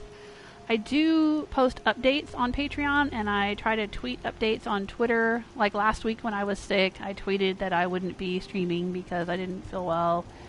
Or if I'm going to be playing new games. I tried out God of War for Try It Tuesday, and I liked it a lot. So I did go and buy that recently, and I'm going to start a playthrough of God of War. I just haven't decided if I'm going to play it on YouTube or on Twitch. I've recently started streaming on Twitch, and I really like it. But I don't know. You know, I don't know. Not sure. Because there's a little more involved if I'm going to stream on Twitch than I have to. The streams are saved for 60 days, but they're not saved forever like they are on YouTube. So then I would have to download them, maybe do some editing, upload to YouTube. If I was going to put God of War on YouTube. I don't know. I've been having a lot of problems with YouTube lately, so that's one reason why I started looking into Twitch. So I haven't decided what I'm going to do with God of War yet, but I should be starting a playthrough of that soon. I'm also planning to do Stardew Valley soon. I know that's an older game. It's a few years old. My family keeps telling me I should play it. What else have I got coming along? Cat Quest 2. I played Cat Quest last year, and I really, really loved it. And so I want to play the sequel. That's supposed to be coming out later this year. Frostpunk is supposed to be coming out on consoles later this summer. I really want to play that. My daughter loves it. So I wanted to check that out. But we'll see. We'll see how it goes. I hear you, Miss Nomad. Is a biker, part-time trucker, and honest nomad. Nice. Yeah, my daughter calls me the cool biker mom. I don't actually have a motorcycle, but I guess I sort of dress the part. And my favorite follower in Fallout 4 is Hancock, so I don't know if that tells you about anything, but Fiona romanced Hancock, so when I go back to playing with Fiona, it'll be Fiona and Hancock.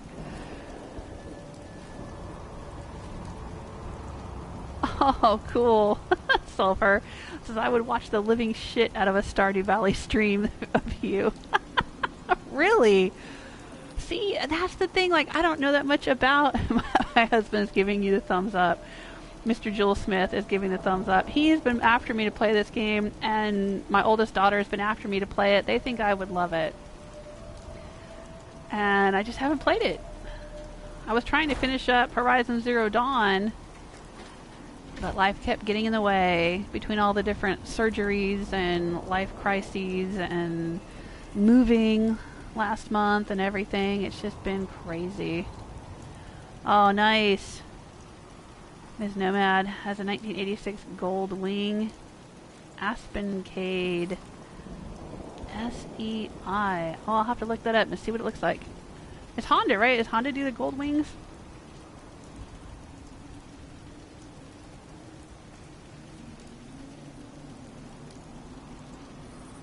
Yeah. My dad had a Honda when I was a kid. I loved it. Alright, I guess that's it for me. I've been streaming for quite a while because I missed last week and I had to get my Fallout fix. So, thank you so much for being here. I appreciate it. You know your time is the most valuable thing you have, and I appreciate you spending some of it with me, sharing it with me. You know how YouTube works. Leave a like, subscribe, tell your friends, and like I said, I'm on patreon.com/JewelSmith. There's links over there to lots of other things. Careful if you fall down that rabbit hole. And take care of yourselves. Until next time.